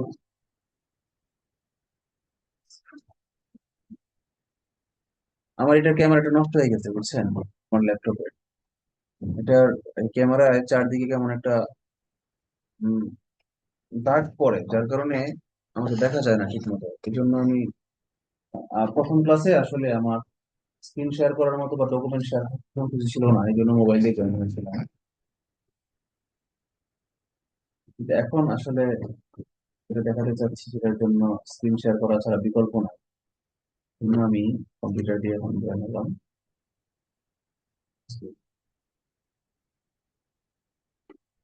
আচ্ছা, আমি একটা স্ক্রিন শেয়ার করেছি, স্ক্রিনটা কি দেখতে পাচ্ছেন আপনারা? জি স্যার। জি স্যার।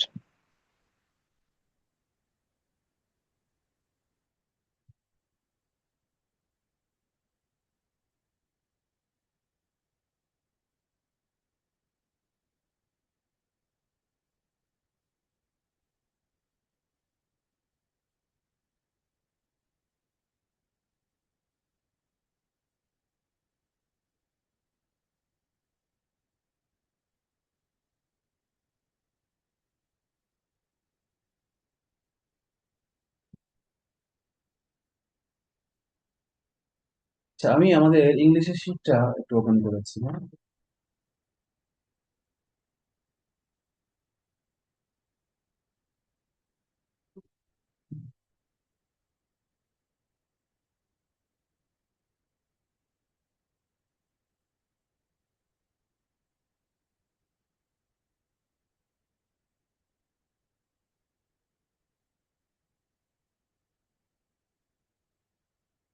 এখানে দেখেন, একটু আগে যে বলছিলাম যে আমি সবার লাস্টে আজকে আজকের আলোচনা সবার লাস্টে আমি এই ইংলিশ নিয়ে 11 আর 12 নম্বর, সরি এটা না, ওই যে একটু আগে আপনাদেরকে দেখিয়েছিলাম, মনে আছে? কোর্স প্ল্যান, কোর্স প্ল্যানের 11 নং লেকচার আর 12 নং লেকচারে মনে আছে বলেছিলাম যে এটা আপনাদেরকে একটু পরে দেখাবো। কারণ কারণ হচ্ছে এটা, এটা হচ্ছে আমাদের শীট, শীটের আমাদের সূচিপত্র, হ্যাঁ, মেইন শীট যেটা যেটা দিয়ে আপনারা পড়বেন, হ্যাঁ। এই শীটের সূচিপত্রে আমরা এই 13 থেকে 18 নং পর্যন্ত যে চ্যাপ্টার গুলো রেখেছি, এটাই ছিল আমাদের কোর্স প্ল্যানের 11 এবং 12 নং চ্যাপ্টার। এখন বিষয় হচ্ছে যে এই 11 এবং 12 নং চ্যাপ্টারকে এতগুলো ভাগে কেন আমরা ভাগ করলাম? কারণ হচ্ছে এটা আসলে বিশাল, অনেক অনেক পড়া। এক সিনোনিম অ্যান্টোনিম এবং হচ্ছে এক হচ্ছে এই ভোকাবুলারি, সিনোনিম অ্যান্টোনিমের মধ্যে ভোকাবুলারি ইনক্লুডেড। আমরা একটা আমাদের শিটে সিনোনিম অ্যান্টোনিম আর ভোকাবুলারি এক চ্যাপ্টার হিসেবে আমরা রেখেছি, এই জন্য ভোকাবুলারি আলাদা চ্যাপ্টার দেইনি। এই চ্যাপ্টারটা অনেক অনেক বড় চ্যাপ্টার, অসংখ্য কালেকশন আমরা দিয়েছি। যত রিসেন্ট বিসিএস গুলাতে যতগুলো প্রশ্ন এসেছে, বিসিএস শুধু না, যত জব পরীক্ষা 10-15 বছরে যাতে এসেছে সব আমরা এখানে ইনক্লুড করেছি। তো এটা আহ, পড়লে আপনাদের এই আগামী 2-3 বছরে যত পরীক্ষা হবে তার 70-80% কমন পড়বে। 100% কমন পড়তে গেলে আপনাকে ডিকশনারি মুখস্থ করতে হবে। স্পেলিং, এটা অনেক বড় চ্যাপ্টার। গ্রুপ ভার্ব বা ফ্রেজাল ভার্ব অনেক বড় চ্যাপ্টার। ইডিয়মস এন্ড ফ্রেজেস, এখন এগুলো যেহেতু গ্রামার ব্যাখ্যা করার কিছু নাই, যেমন জেন্ডার, হ্যাঁ, মূলত মাস্কুলিন জেন্ডার, ফেমিনিন জেন্ডার। এখন যদি বলা হয় পিগ, পিগ শব্দটার ফেমিনিন জেন্ডার কি, সোয়াইন শব্দটার ফেমিনিন জেন্ডার কি, এগুলোর তো আসলে গ্রামাটিক্যাল কোনো রুলস নাই, মুখস্থ করতে হবে। হর্স শব্দের অর্থ হচ্ছে ঘোড়া, ঘটক ঘটক। মেয়ার শব্দের অর্থ হচ্ছে ঘটকি, মানে বোঝার কি আছে না বোঝার কি আছে। সো আমরা যেটা সিদ্ধান্ত নিয়েছি, এই 13 থেকে 18তম চ্যাপ্টার আমাদের ইংলিশের যিনি টিচার খালিদ স্যার, তিনি নিবেন না। এটা হচ্ছে আপনাদের সেলফ স্টাডি। আগের কোর্সগুলোতে আমরা যেটা করেছিলাম, সেটা আপনাদেরকে পড়াতে দিতাম, আপনাদেরকে বলতাম যে আপনি শিখে নিবেন। কিন্তু মুশকিল হয়ে দাঁড়াইছে যে আমাদের স্টুডেন্টরা প্রচুর ফাঁকিবাজ। স্টুডেন্টরা শুধু না, আমি নিজেও যখন স্টুডেন্ট ছিলাম তখন ফাঁকিবাজ ছিলাম, আমার নিজেরও পড়তে ভালো লাগতো না। যত কম পড়া যায় ততই ভালো, শান্তি আর কি, আরাম। এখন যখন সপ্তাহের শুরুতে আমি বলবো যে আজকে 4টা ক্লাস হবে, একটা বাংলা হবে, একটা গণিত হবে, একটা বিজ্ঞান হবে, একটা মেন্টাল এবিলিটি হবে, আর সাথে এই জেন্ডার থেকে জেন্ডার চ্যাপ্টারটা পড়া থাকবে, নিজেরা পড়ে নিবেন। মোট 5টা চ্যাপ্টারের ক্লাস হবে রাতে 12টায়। আমরা 4টা ক্লাসে নিব আর একটা আপনি নিজে নিজে পড়বেন। মুশকিল হয়ে দাঁড়ায় যে ছাত্ররা ওই যে 4টা চ্যাপ্টার আমরা ক্লাস নিয়েছি, ওইগুলা ছাত্ররা ঠিকই পড়ছে, কিন্তু যে চ্যাপ্টারটা ক্লাস হয় নাই, বলে দিয়েছি তোমরা পড়ে নিও, অথবা মনে করেন বললাম যে সিনোনিম ভোকাবুলারি এ থেকে সি পর্যন্ত 3টা লেটার দিয়ে যতগুলো ওয়ার্ড আছে সবগুলো তোমরা শিখে আইসো, এটা পোলাপান করে না, আলসেমি করে। এর ফলাফলটা গিয়ে দাঁড়ায় কোথায় জানেন? ফাইনাল। ফাইনাল পরীক্ষায় যে এই যে অংশটুকু 13 থেকে 18 পর্যন্ত, এইটুকু থেকে ধরেন গ্রামারের যদি 20টা কোশ্চেন হয়, তাহলে এইটুকু থেকে আসে মনে করেন 3-4টা। তো না পড়ার কারণে এই 3-4টা কোশ্চেন আগে থেকেই পরীক্ষার হলে ঢোকার আগেই ছেলেরা 3-4টা কোশ্চেন ছেড়ে দিয়ে পরীক্ষার হলে ঢোকে। তো আমাদের এই কোর্স করলে অন্যান্য সকল সাবজেক্টের, ইংলিশ ছাড়া অন্য সকল সাবজেক্টের কিন্তু এই সব চ্যাপ্টার আমরা নিজেরা ক্লাসে পড়াই, পরীক্ষাও নিই। অনলি ইংলিশের এই এই কয়েকটা চ্যাপ্টার আমরা ক্লাসে পড়াই না, কারণ এখানে পড়ানো কিছু নাই। স্পেলিং, এখন মনে করেন যে এই একটা কঠিন একটা ওয়ার্ড মনে করলাম অথবা কনফিউজিং একটা ওয়ার্ড মনে করলাম, বললাম, সেটার স্পেলিং কি, এটা কি আপনাকে এখন A for apple, B for ball, A B C D এভাবে পড়ানোর বয়স তো আপনাদের নাই। আপনাদেরকে আমি বলবো যে আপনি হ্যাঁ এটা শিখে নিবেন, কিন্তু মুশকিল যেটা সেটা হচ্ছে এটারও কিছু ব্যাপার আছে। আপনাকে যদি বলি চোখ বন্ধ করে গাধার মতো মুখস্থ করেন, তাহলে আপনার অনেক অনেক সময় বেশি লেগে যাবে। এই জন্য কিছু টেকনিক ফলো করে আপনাকে এগুলো শেখাবো আমি। এই জন্য আমি এই ক্লাসগুলো নিব, এবং এই টেকনিক গুলো আমার নিজের আবিষ্কার, আমাদের ইংলিশ টিচারের আবিষ্কার না। এই শীটটা আমি নিজে তৈরি করেছি, এই জন্য এই দায়িত্বটা আমি নিজের হাতে, নিজের কাঁধে নিয়েছি। আচ্ছা, আপনাদেরকে আমি আরেকটা জিনিস দেখ, আমি একটু ইউটিউবে যাই।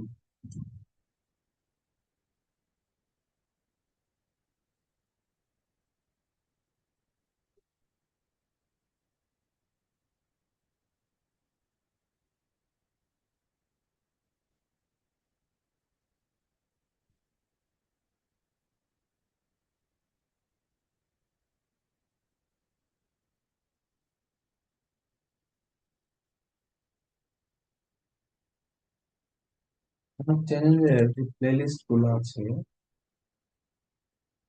প্লেলিস্টে একটা প্লেলিস্ট আছে, ধরেন আমি আগের একটা কোর্স যদি দেখি, 40তম কোর্সটা ওপেন,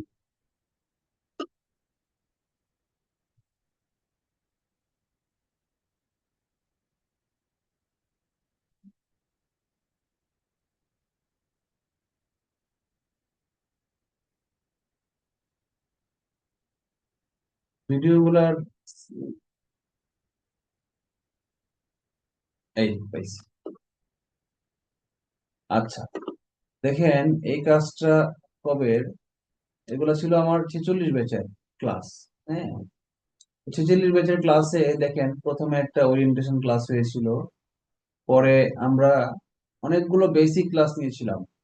এই যে 1 নাম্বার ক্লাস দেখেন, English grammar by Naushad sir, grammar basic 2 Naushad sir, basic 3 Naushad sir, basic class 4 Naushad sir. আলাদা আলাদা সাবজেক্ট, গ্রুপ ভার্ব দেখছেন, একটা গ্রুপ ভার্ব। 6 নাম্বার ক্লাস হচ্ছে অন্য একটা টপিক হয়তো ছিল, 7 নাম্বার হচ্ছে idioms and phrases, 8 number class আবার আমার, মানে দেখেন কয়টা ক্লাস আমরা বেসিক নিয়েছি। 1 থেকে 12 পর্যন্ত 12টা ক্লাস নিয়েছি ইংলিশের এই যে চ্যাপ্টার গুলো, synonym, antonym, gender, number, group verb, idioms and phrases, এগুলোর উপর নিয়েছি, কারণ এগুলো আমাদের ইংলিশে টিচার নেওয়ার কারণ কোনো প্রয়োজন নাই।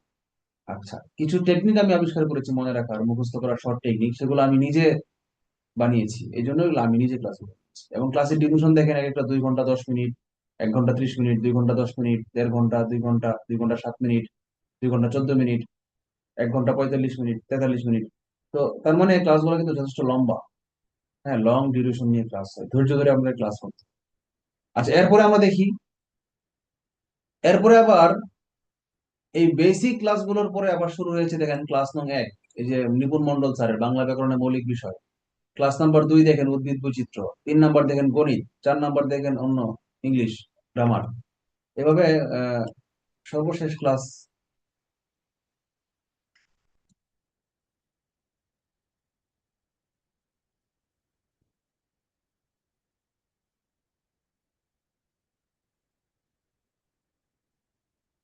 সর্বশেষ ক্লাস হয়েছে 147টা।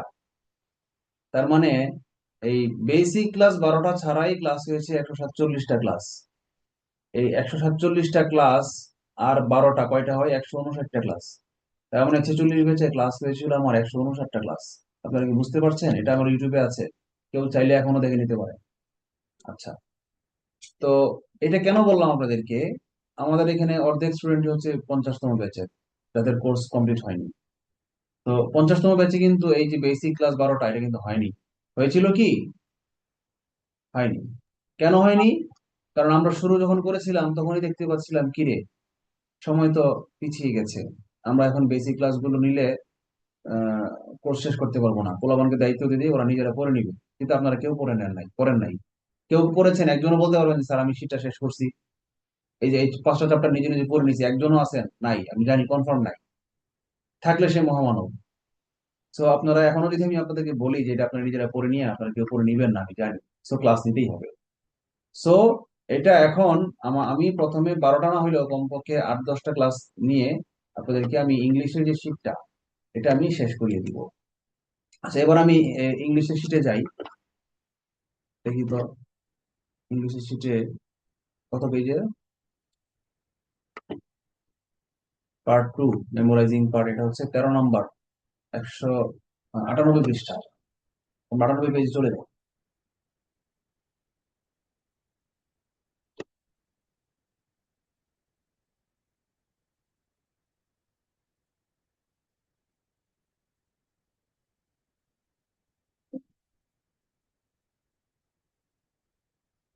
আচ্ছা, এই যে পার্ট 2 মেমোরাইজিং পার্ট, এখানে ফার্স্ট চ্যাপ্টারটা হচ্ছে নাম কি? জেন্ডার। জেন্ডার, হ্যাঁ। তো এটার কিছু টেকনিক আমরা আলোচনা করব, ক্লাসের মধ্যে বলে দিব। কথা একটা হচ্ছে সাধারণ পদ্ধতি, যেখানে কোনো নিয়ম নাই, সম্পূর্ণ নতুন শব্দ মুখস্থ করে পড়তে হবে। 2 নাম্বার হচ্ছে কিছু স্পেশাল টেকনিক আছে, যেমন লাস্টে ইএস যোগ করে ফেমিনিন জেন্ডার তৈরি করতে, অথর থেকে অথ্রেস, টাইগার থেকে টাইগ্রেস, এরকম আর কি। আজকে আমি একটা পোস্ট শেয়ার দিয়েছি, দেখেছেন? টাইগ্রেস, এটা এখানে এক্সাম্পলটা অপশনে স্ক্রিন নাই। কি একটু জুম করা যায় হ্যাঁ, মোবাইল জুম করা দিয়ে? যায়। হ্যাঁ, জুম করা যায়, আপনাদের তো মোবাইল দিয়ে দেখতেছেন, আপনাদের ছোট দেখতেছেন।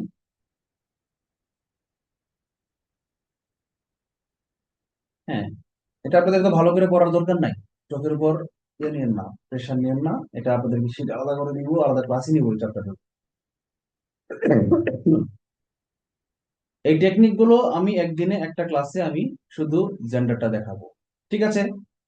তারপর নাম্বারের ক্ষেত্রে কিছু স্পেশাল টেকনিক আছে, দিয়ে আপনাদেরকে আমি আলোচনা করে দিব, ক্লু দিয়ে দিব, বা টেকনিক গুলো শিখাই দিব একদিন ক্লাস নিয়ে। পরে আপনারা সেগুলো পড়া দিয়ে দিব, আপনারা শিখে নেবেন, নিজে নিজে মুখস্থ করবেন। আচ্ছা, জেন্ডার একটা চ্যাপ্টার, নাম্বার একটা চ্যাপ্টার। ইডিয়মস এন্ড ফ্রেজেস মানে বাগধারা আর কি। বার্ডস আই ভিউ মানেটা কি? পাখির চোখের দেখা না আসলে। হ্যাঁ, ইডিয়মস এন্ড ফ্রেজেস কেউ মনে করেন, যেমন কক এন্ড বুল স্টোরি, মানে মোরগ আর, মানে আক্ষরিক অনুবাদ করলে দাঁড়ায় মোরগ এবং ষাঁড়ের গল্প, কিন্তু আসলে এটার মিনিং দাঁড়াচ্ছে কি? একটা আজগবি গল্প, আষাঢ়ে গল্প আর গোফ খেজুরি গল্প। না, গোফ খেজুরি আলাদা জিনিস, এটা অবশ্য। সো বাগধারা গুলো ইংলিশে পরীক্ষায় প্রচুর আসে। বিসিএস আপনারা খুঁজে বের করেন, 48, 50, 48 রিসেন্ট প্রশ্নগুলো বের করেন, করে দেখেন, এগুলো প্রচুর পরীক্ষায় আসে। কিন্তু আপনি এই মুখস্থ না করার কারণে, আলসেমি করার কারণে এগুলো পারছেন না। তাহলে এগুলোর জন্য একটা ক্লাস আমরা একদিন নিব। তারপর গ্রুপ ভার্বের জন্য আমরা ক্লাস নিব। গ্রুপ ভার্ব জিনিসটা কি? একই ভার্বের মধ্যে এক আলাদা আলাদা প্রিপোজিশন অ্যাড করলে এটা মিনিং আলাদা আলাদা দাঁড়ায় আছে, ঠিক আছে? এবং এটার প্রয়োগও আলাদা আলাদা। আচ্ছা, এটা একটা ক্লাস নিব আমরা। তারপর কি? স্পেলিং। স্পেলিং এর আমরা ক্লাস নিব আলাদা, এবং এখানে আমরা দেখব যে আলাদা একটা এমএস ওয়ার্ড ফাইল আমি তৈরি করব। ফাইল তৈরি করে আপনাদেরকে দেখাবো। দেখবেন কোন কোন ওয়ার্ডের শেষে লাস্টে থাকে double S I O N, আবার কোন কোন ওয়ার্ডের লাস্টে থাকে টি আই ও এন, আবার কোন কোন ওয়ার্ডের লাস্টে থাকে শুধু S I O N, single S I O N. তাহলে এই যে এই তিনটার উচ্চারণ কিন্তু শন, এই double S I O shun, T I O N shun, আবার শুধু S I O N shun. তাহলে যখনই শন থাকবে উচ্চারণ, আপনি তো মুখস্থ করে আসছেন শন, আবার আপনার চোখে ভাসতেছে তিনটাই, আপনি আপনি ডাবল এস আই দিয়েও শিখছেন, টি আই দিয়েও শিখছেন, কোনটা যে কোনটা আপনার তো মনে থাকবে না, এটা কনফার্ম মনে থাকবে না। তাহলে কি করণীয়? এই জন্য যেগুলো ডাবল এস আই এন সেই সবগুলো ওয়ার্ডকে আমরা একটা এমএস ওয়ার্ডে আলাদা টেবিলে একসঙ্গে লিখবো, যেগুলো টি আই এন সেগুলোকে আলাদা লিখবো, যেগুলো এস আই এন সেগুলোকে আলাদা লিখবো। আবার দেখেন, ওয়ার্ডের মধ্যে কোনো কোনো জায়গায় আছে ইআই, কোনো কোনো জায়গায় আছে আইই, দুইটা একসঙ্গে পরীক্ষায় যখন অপশনে থাকবে, কনফার্ম এটা আপনি ভুল করে ফেলবেন। কেমন? যেমন দেখেন এখানে এই যে রিসিভ বানানটা এখানে আছে ইআই দিয়ে, আবার রিলিভ বানানটা দেখেন এটা আছে আইই দিয়ে। উচ্চারণ কিন্তু সেম, দুইটাই রিসিভ দুইটাই রিলিভ, একই উচ্চারণ, একটা ইআই আর একটা আই। সো আপনি মুখস্থ করবেন সময় আপনার ভুল লাগবে না, আপনি শিখে বলছেন, ভালো কথা, খুব সুন্দর। তো পরীক্ষা যখন অপশনে দিয়ে দিবে, একটা হচ্ছে আরইসি আইবি আর একটা দিবে আরইসি আইইবি, পরীক্ষা হলে আপনি কনফিউজড হয়ে যাবেন, কি রে আমি তো আইই পড়ছিলাম, কোথায় গেল। আমার কথা কি আপনারা বুঝতে পারছেন এবং শুনতে পাচ্ছেন? জি স্যার। আচ্ছা, আবার কোন কোন ওয়ার্ডের শেষে থাকে এন্স, যেমন দেখেন রেমিনিসেন্স, স্মৃতিচারণ করা, এখানে আছে ইএনসি। আবার কোন কোন ওয়ার্ডের লাস্টে থাকবে এএনসি। হ্যাঁ, এএনসি দিয়ে একটা ওয়ার্ড আমরা খুঁজে বের করি,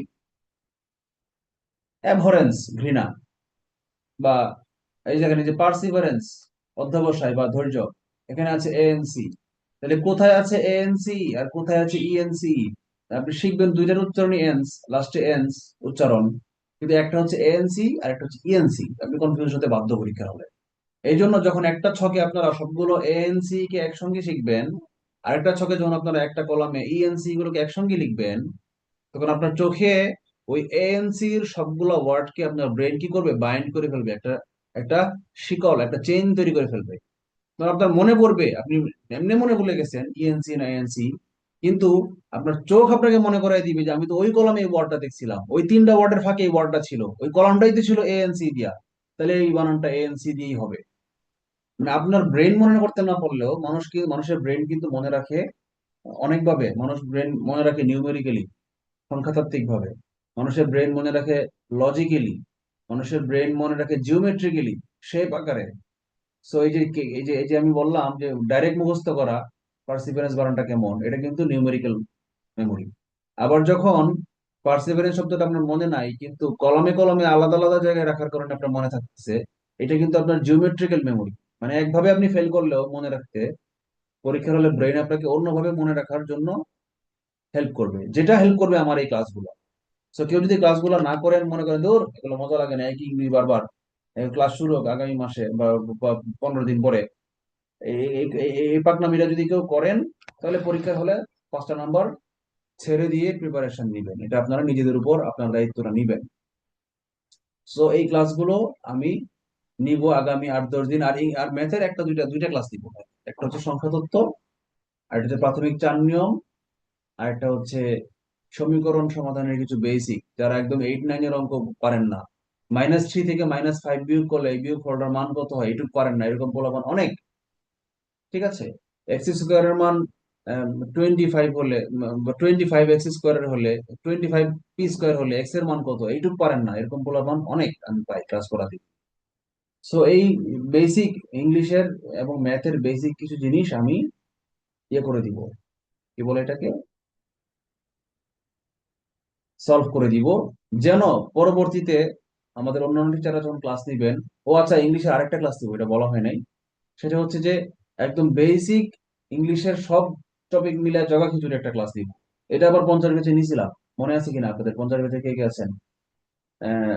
50 ব্যাচে আমরা একটা ক্লাস দিয়েছিলাম না, একই ক্লাসে পার্টস অফ স্পিচ, আবার জেন্ডার কি, নাম্বার কি, থার্ড পার্সন সিঙ্গুলার নাম্বার কি, হ্যাঁ, আম, তারপর ভার্ব কি, প্রত্যেকটা পার্টস অফ স্পিচকে হালকাভাবে চিনিয়ে দিছিলাম, মনে আছে? ওই ক্লাসটা আবার নিব, কারণ ওই ক্লাসটা হচ্ছে ইংলিশের বেসিক। এখন স্যার মনে করেন ক্লাস নিতেছে একটা চ্যাপ্টার, যে কোনো একটা নির্দিষ্ট চ্যাপ্টার, সেখানে কথার প্রসঙ্গে চলে আসলো যে এই শব্দটার পরে আপনাকে একটা উম, ধরেন অক্সিলারি ভার্ব ইউজ করতে হবে। মানে অক্সিলারি ভার্ব জিনিসটা আপনি চিনেন না, নাম শুনেন নাই, তাহলে আপনি কিভাবে পারবেন? স্যারের কথা কিভাবে বুঝবেন, ওই চ্যাপ্টার কিভাবে বুঝবেন? অথবা বললো যে এই ধরনের সেন্টেন্সে সবসময় ট্রানজিটিভ ভার্ব ইউজ করতে হবে, ইনট্রানজিটিভ ভার্ব ইউজ করা যাবে না। ট্রানজিটিভ ভার্ব ইনট্রানজিটিভ ভার্ব একটু মনে নাই, একটু ধারণাই নেই আপনার, তাহলে আপনার কিভাবে আপনি সকর্ম ক্রিয়া কর্ম ক্রিয়া আর কি বাংলা যেটাকে বলে, তখন আপনি স্যারের ওই বাক্যটা কিন্তু বুঝবেন না। আপনি এই ভার্ব না চেনার কারণে আপনি ফ্রেজ চ্যাপ্টারে আটকে যাচ্ছেন, এরকম ঘটনা ঘটবে আর কি। এই জন্য আমি বেসিক কিছু জিনিস আপনাদেরকে প্রথমে শিখাই দেবো আমাদের ইংলিশ টিচারের ক্লাসে যাওয়ার আগে, ঠিক আছে? আচ্ছা, এটা কি? ও বলেছিলাম সিনোনিম অ্যান্টোনিম আর ভোকাবুলারি আলাদা চ্যাপ্টার নেই, একই চ্যাপ্টার। এই যে বাম পাশে যেটা, সেটা হচ্ছে ভোকাবুলারি, একসঙ্গে হয়ে যাচ্ছে। আর ডান পাশে সিনোনিম পড়তে গিয়ে আপনি আরো দুইটা ওয়ার্ড শিখলেন, এটাও ভোকাবুলারি। আবার বিপরীত শব্দ অ্যান্টোনিম শিখতে গিয়ে আরো দুইটা ওয়ার্ড শিখলেন, এটাও কিন্তু কি আপনার ভোকাবুলারি। এখন ভোকাবুলারি এত বিশাল, হ্যাঁ, দেখেন এই যে 124 থেকে 135 পেজ, মানে কি প্রায় 10 পেজ, 9-10 পেজ। এই 9-10 পেজ তো আসলে আপনাদের পক্ষে এই একদিনে 2 দিনে শেখা আসলে আসলেই কঠিন ব্যাপার। এই জন্য আমি যেটা করব, ওয়ার্ড গুলো উচ্চারণ করব, উচ্চারণ করে আমি ক্লাসে রিডিং পড়ে আপনাদেরকে পড়া দিয়ে দিব। হয়তো প্রথম দিন 1 ঘন্টা 50 মিনিট ক্লাস নিব, ঠিক আছে, বা 2 ঘন্টায় ক্লাস নিব, বা 1.5 ঘন্টা নিব, কথার কথা। নিয়ে আমি যে পর্যন্ত শেষ করতে পারি, ধরেন এ থেকে বি, বি থেকে সি, সি থেকে ডি পর্যন্ত পড়ে দেখা গেল 2 ঘন্টা শেষ। আমি আপনাদেরকে এই এ থেকে ডি পর্যন্ত বাসায় আমি 2 ঘন্টায় পড়াবো, রিডিং করবো, কিন্তু মুখস্থ তো করাবো না। মুখস্থ করার সময় আপনার বেশি লাগবে, এটা কনফার্ম থাকে। বাসায় আপনাকে আরো 6-7 ঘন্টা পড়তে হবে এ থেকে ডি পর্যন্ত সবগুলো ওয়ার্ড মুখস্থ করতে। আগামী 1 মাস আমরা এই ভোকাবুলারি স্ট্রং করব, জেন্ডার গুলো শিখবো, গ্রুপ ভার্ব গুলো শিখবো, নাম্বার সিঙ্গুলার প্লুরাল গুলো শিখবো, ইডিয়মস এন্ড ফ্রেজেস গুলো শিখবো। সপ্তাহে 3 দিন করে ক্লাস দিব আমি, একদিন গ্যাপ দিয়ে দিয়ে। রবিবার, আবার সোমবার গ্যাপ, আবার মঙ্গলবার, আবার বুধবার গ্যাপ, আবার বৃহস্পতিবার, আবার শুক্রবার গ্যাপ, শনিবারে পরীক্ষা। পরীক্ষা কি, এই যে ওই সপ্তাহে যে 3টা ক্লাসে আমি যে পরিমাণ পড়াবো সেগুলোর উপর পরীক্ষা। এভাবে আপনাদের এই চ্যাপ্টার, এই 5টা চ্যাপ্টার 6টা চ্যাপ্টার যখন শেষ হয়ে যাবে, তখন আপনাদেরকে আবার নতুন নতুন করে রুটিন প্রণয়ন করে তখন আমাদের সব সাবজেক্টের ক্লাস একসঙ্গে শুরু হবে। তখন সপ্তাহে ক্লাস হবে 4টা। তখন আবার ক্লাস রুটিন অন্যরকম থাকবে। তখন ক্লাস হবে রবি থেকে বুধবার, রবি সোম মঙ্গল বুধ ক্লাস হবে। বৃহস্পতি শুক্রবার থাকবে হচ্ছে উইকলি গ্যাপ, প্রিপারেটরি গ্যাপ। এই 2 দিন আপনারা পুরো 4 দিনের পড়া রিভাইজ করবেন। যাদের রিভিশন আগে শেষ হয়ে যাবে তারা ওই ধরেন মনে করেন প্রতিদিনের পড়া প্রতিদিন করে ফেলতেছেন আপনারা যারা, তাদের কিন্তু বুধবারের পড়া বুধবার রাতে বা বৃহস্পতিবার সকালে শেষ। তাহলে বৃহস্পতিবার দিন রাত, সারাদিন রাত, শুক্রবার সারাদিন রাত, শনিবার সারাদিন, শনিবার রাত 10টায় পরীক্ষা। তাহলে এই এই যে দীর্ঘ 2.5 দিন আপনারা কি করবেন? এই 2.5 দিন আপনারা রিটেনের প্রিপারেশন নেবেন। অথবা কারো মনে করেন বৃহস্পতিবার চলে গেল, শুক্রবারে শেষ, শুক্রবার সকালে পড়া শেষ, রিভাইজ করা, শুক্রবার রাত, শনিবার দিন সারাদিন কাজ নাই। এই সময়টুকু আপনারা মানে যত বেশি সম্ভব রিটেনের জন্য কিছু অ্যাডভান্স পড়া করে রাখবেন। কি করবেন সেটা আমি আরেকদিন বলবো। রিটেনের পড়া কি করবেন সেটা আমি আপনাদেরকে আলাদা গাইড করবো। আচ্ছা, এখন আপনারা যদি বলেন যে সপ্তাহে তো স্যারের শুক্র শনিবারে আহ, বৃহস্পতি শুক্রবার তো গ্যাপ দিচ্ছেই, শনিবার তো সারাদিন রাত সারাদিন সন্ধ্যা করে রয়েছে, তাই শনিবার রাত 10টার সময় পরীক্ষা দিব। যারা ডেলির পর ডেলি না পড়বেন তারা নিজের পায়ে কোড়াল মারবেন, কারণ তারা রিটেনের পড়া এগিয়ে রাখছেন না। এতে করে আপনাদের 3 ধরনের ক্ষতি হবে। এক হচ্ছে প্রিলি পাস করবেন, রিটেন পাস করবেন না। দ্বিতীয়ত হচ্ছে কোনো কোনো কারণে কোনো কোনো সপ্তাহে শুক্র শনিবার বিজি হয়ে থাকার কারণে আপনি শুক্র শনিবার পড়াটা রিভাইজ করবেন না। আপনি ভাবছিলেন রবিবার পড়েন নাই, সোমবার পড়েন নাই, ক্লাস করছেন কিন্তু পড়েন নাই বাসায়, মঙ্গলবার পড়েন নাই, ভাবছেন কি যে শুক্র শনিবার পড়ে নিব না। কিন্তু কোনো কারণে শুক্র শনিবার আপনি পড়তে পারলেন, অসুস্থ হইলেন, ট্যুর থাকলো, প্যারা মেহমান আসলো, অনেক কিছু হয় না। আমরা অনেকে অনার্স পরীক্ষা থাকতে পারে, অন্য পরীক্ষা থাকতে পারে, জব এক্সামের জন্য ঢাকায় যেতে হতে পারে। সো ওই যে একটা সপ্তাহ যে আপনি বাস খেলেন, ওইটা আপনার দেখবেন একটা নাম্বারের জন্য আপনি ফেল করবেন। প্রিলি পাস করতে লাগবে 117, আপনি পাইছেন 116। ওই একটা সপ্তাহ যদি পড়তেন, ওই একটা নাম্বার আপনি পিছাই দেন না। আচ্ছা, গেল। আর কি ক্ষতি হইতে পারে? থার্ড ক্ষতিটা যেটা হইতে পারে সেটা হচ্ছে ডেলির পর ডেলি না পড়লে, সেটা হচ্ছে ধরেন আমি সোমবারে ক্লাস দিলাম ম্যাথের, সোমবার রাতে সোমবারে ক্লাস দিলাম ম্যাথের, সোমবার রাতে আপনার ক্লাসটা হইলো, আপনার মাথায় কিন্তু আছে স্যার এই একটু আগে এই কথাগুলো বলছে। আপনি যখন মঙ্গলবার বা মঙ্গলবার পর্যন্ত বুধবার পর্যন্ত আপনার মাথায় এগুলো থাকবে। তো আপনি যখন এরপরে অন্য আরো 2টা ক্লাস করে ফেলবেন, আরো 4 দিন চলে যাবে, শনি শুক্রবারে যখন আপনি ভাববেন যে এবার ম্যাথটা পড়ি, দেখবেন কি অনেকগুলো ভুলে গেছেন, আপনি রিভাইজ করতে গিয়ে আটকে যাচ্ছেন। সেকেন্ড প্রবলেম হচ্ছে, এই দেরিতে পড়ার সেকেন্ড প্রবলেম হচ্ছে ওই সময় আপনি সলভ করার জন্য আমাকে খুঁজে পাইলেন না। ধরেন শুক্রবার আমার মেসেজ দিলেন, স্যার ওই অঙ্কটা কেমন জানি করাইছিলেন, কারণ শুক্রবার ওই মুহূর্তে আমি বিজি, রিপ্লাই দিতে পারিনি কোনো কারণে। শনিবারে পরীক্ষা, মানে কি আপনার জিনিসটা আনসলভ রয়ে গেল। কিন্তু আপনি যদি সোমবারে ক্লাসের পরে রাত্রেবেলা করে ফেলতেন, বা মঙ্গলবার সন্ধ্যার সময় অঙ্কটা করে ফেলতেন, বা বিকালবেলা আটকায় গেলেন, দুইটা অঙ্ক পারলেন না, সন্ধ্যার সময় আমার মেসেজ দিয়ে রাখলেন মঙ্গলবারে, আমি বুধবারে সিন করে নিয়ে বৃহস্পতিবারে সিন করতাম, রিপ্লাই দিতাম, আপনি বৃহস্পতিবারে সলভ পাইলে কিন্তু আপনার প্রিপারেশনটা হয়ে থাকতো। বুঝতে পারছেন? সো সময়ের কাজ সময় করা ভালো। তো অনেক কথা বলে ফেললাম। আহ আপনারা আমার উপর আস্থা রাখবেন। আমি অত্যন্ত দৃঢ়প্রত্যয়ী একজন মানুষ। আমার মুখের কথাই আইন, আমার মুখের কথা আইনের চেয়ে বড় সব বেশি শক্তিশালী। আমার বউ কিন্তু আইন দিয়ে পারে না আমার ঘরে সংসার করতে, টিকে থাকতে। কিন্তু আমি যদি কোনো মেয়েকে ওয়াদা করি যে আমি তোমার সাথে প্রেম করছি, বিয়ে করবো আগামী বছর, তাহলে আমার ওই মুখের জবান বাংলাদেশের যে আইন আছে, এই রেজিস্ট্রি আইন যেটা, সেই আইনের চেয়ে বেশি শক্তিশালী।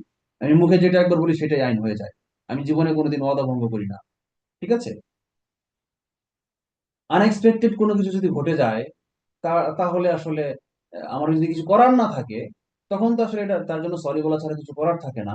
যেমন দেখেন আমাদের যে এই কোর্সটা কি জানি 50তম প্রিলিটা, এটা জানুয়ারি মাসে হয়ে যাবে, এটা কেউ আশা করে না।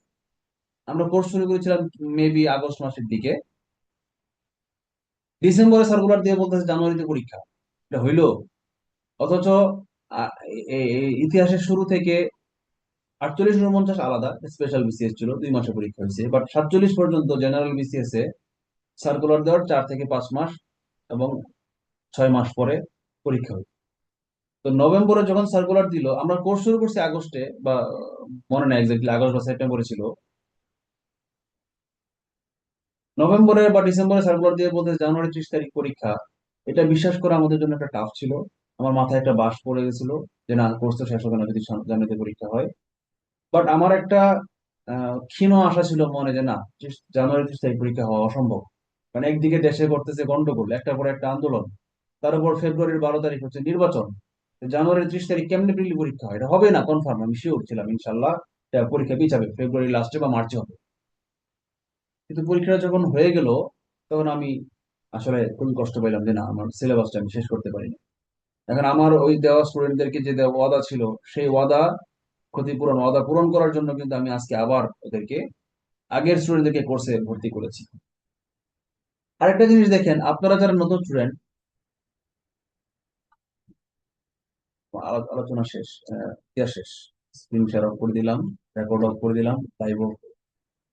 এখন গল্প করবো আমরা। আমাদের ক্লাস, উদ্বোধনী ক্লাস এই পর্যন্ত শেষ। ঠিক আছে?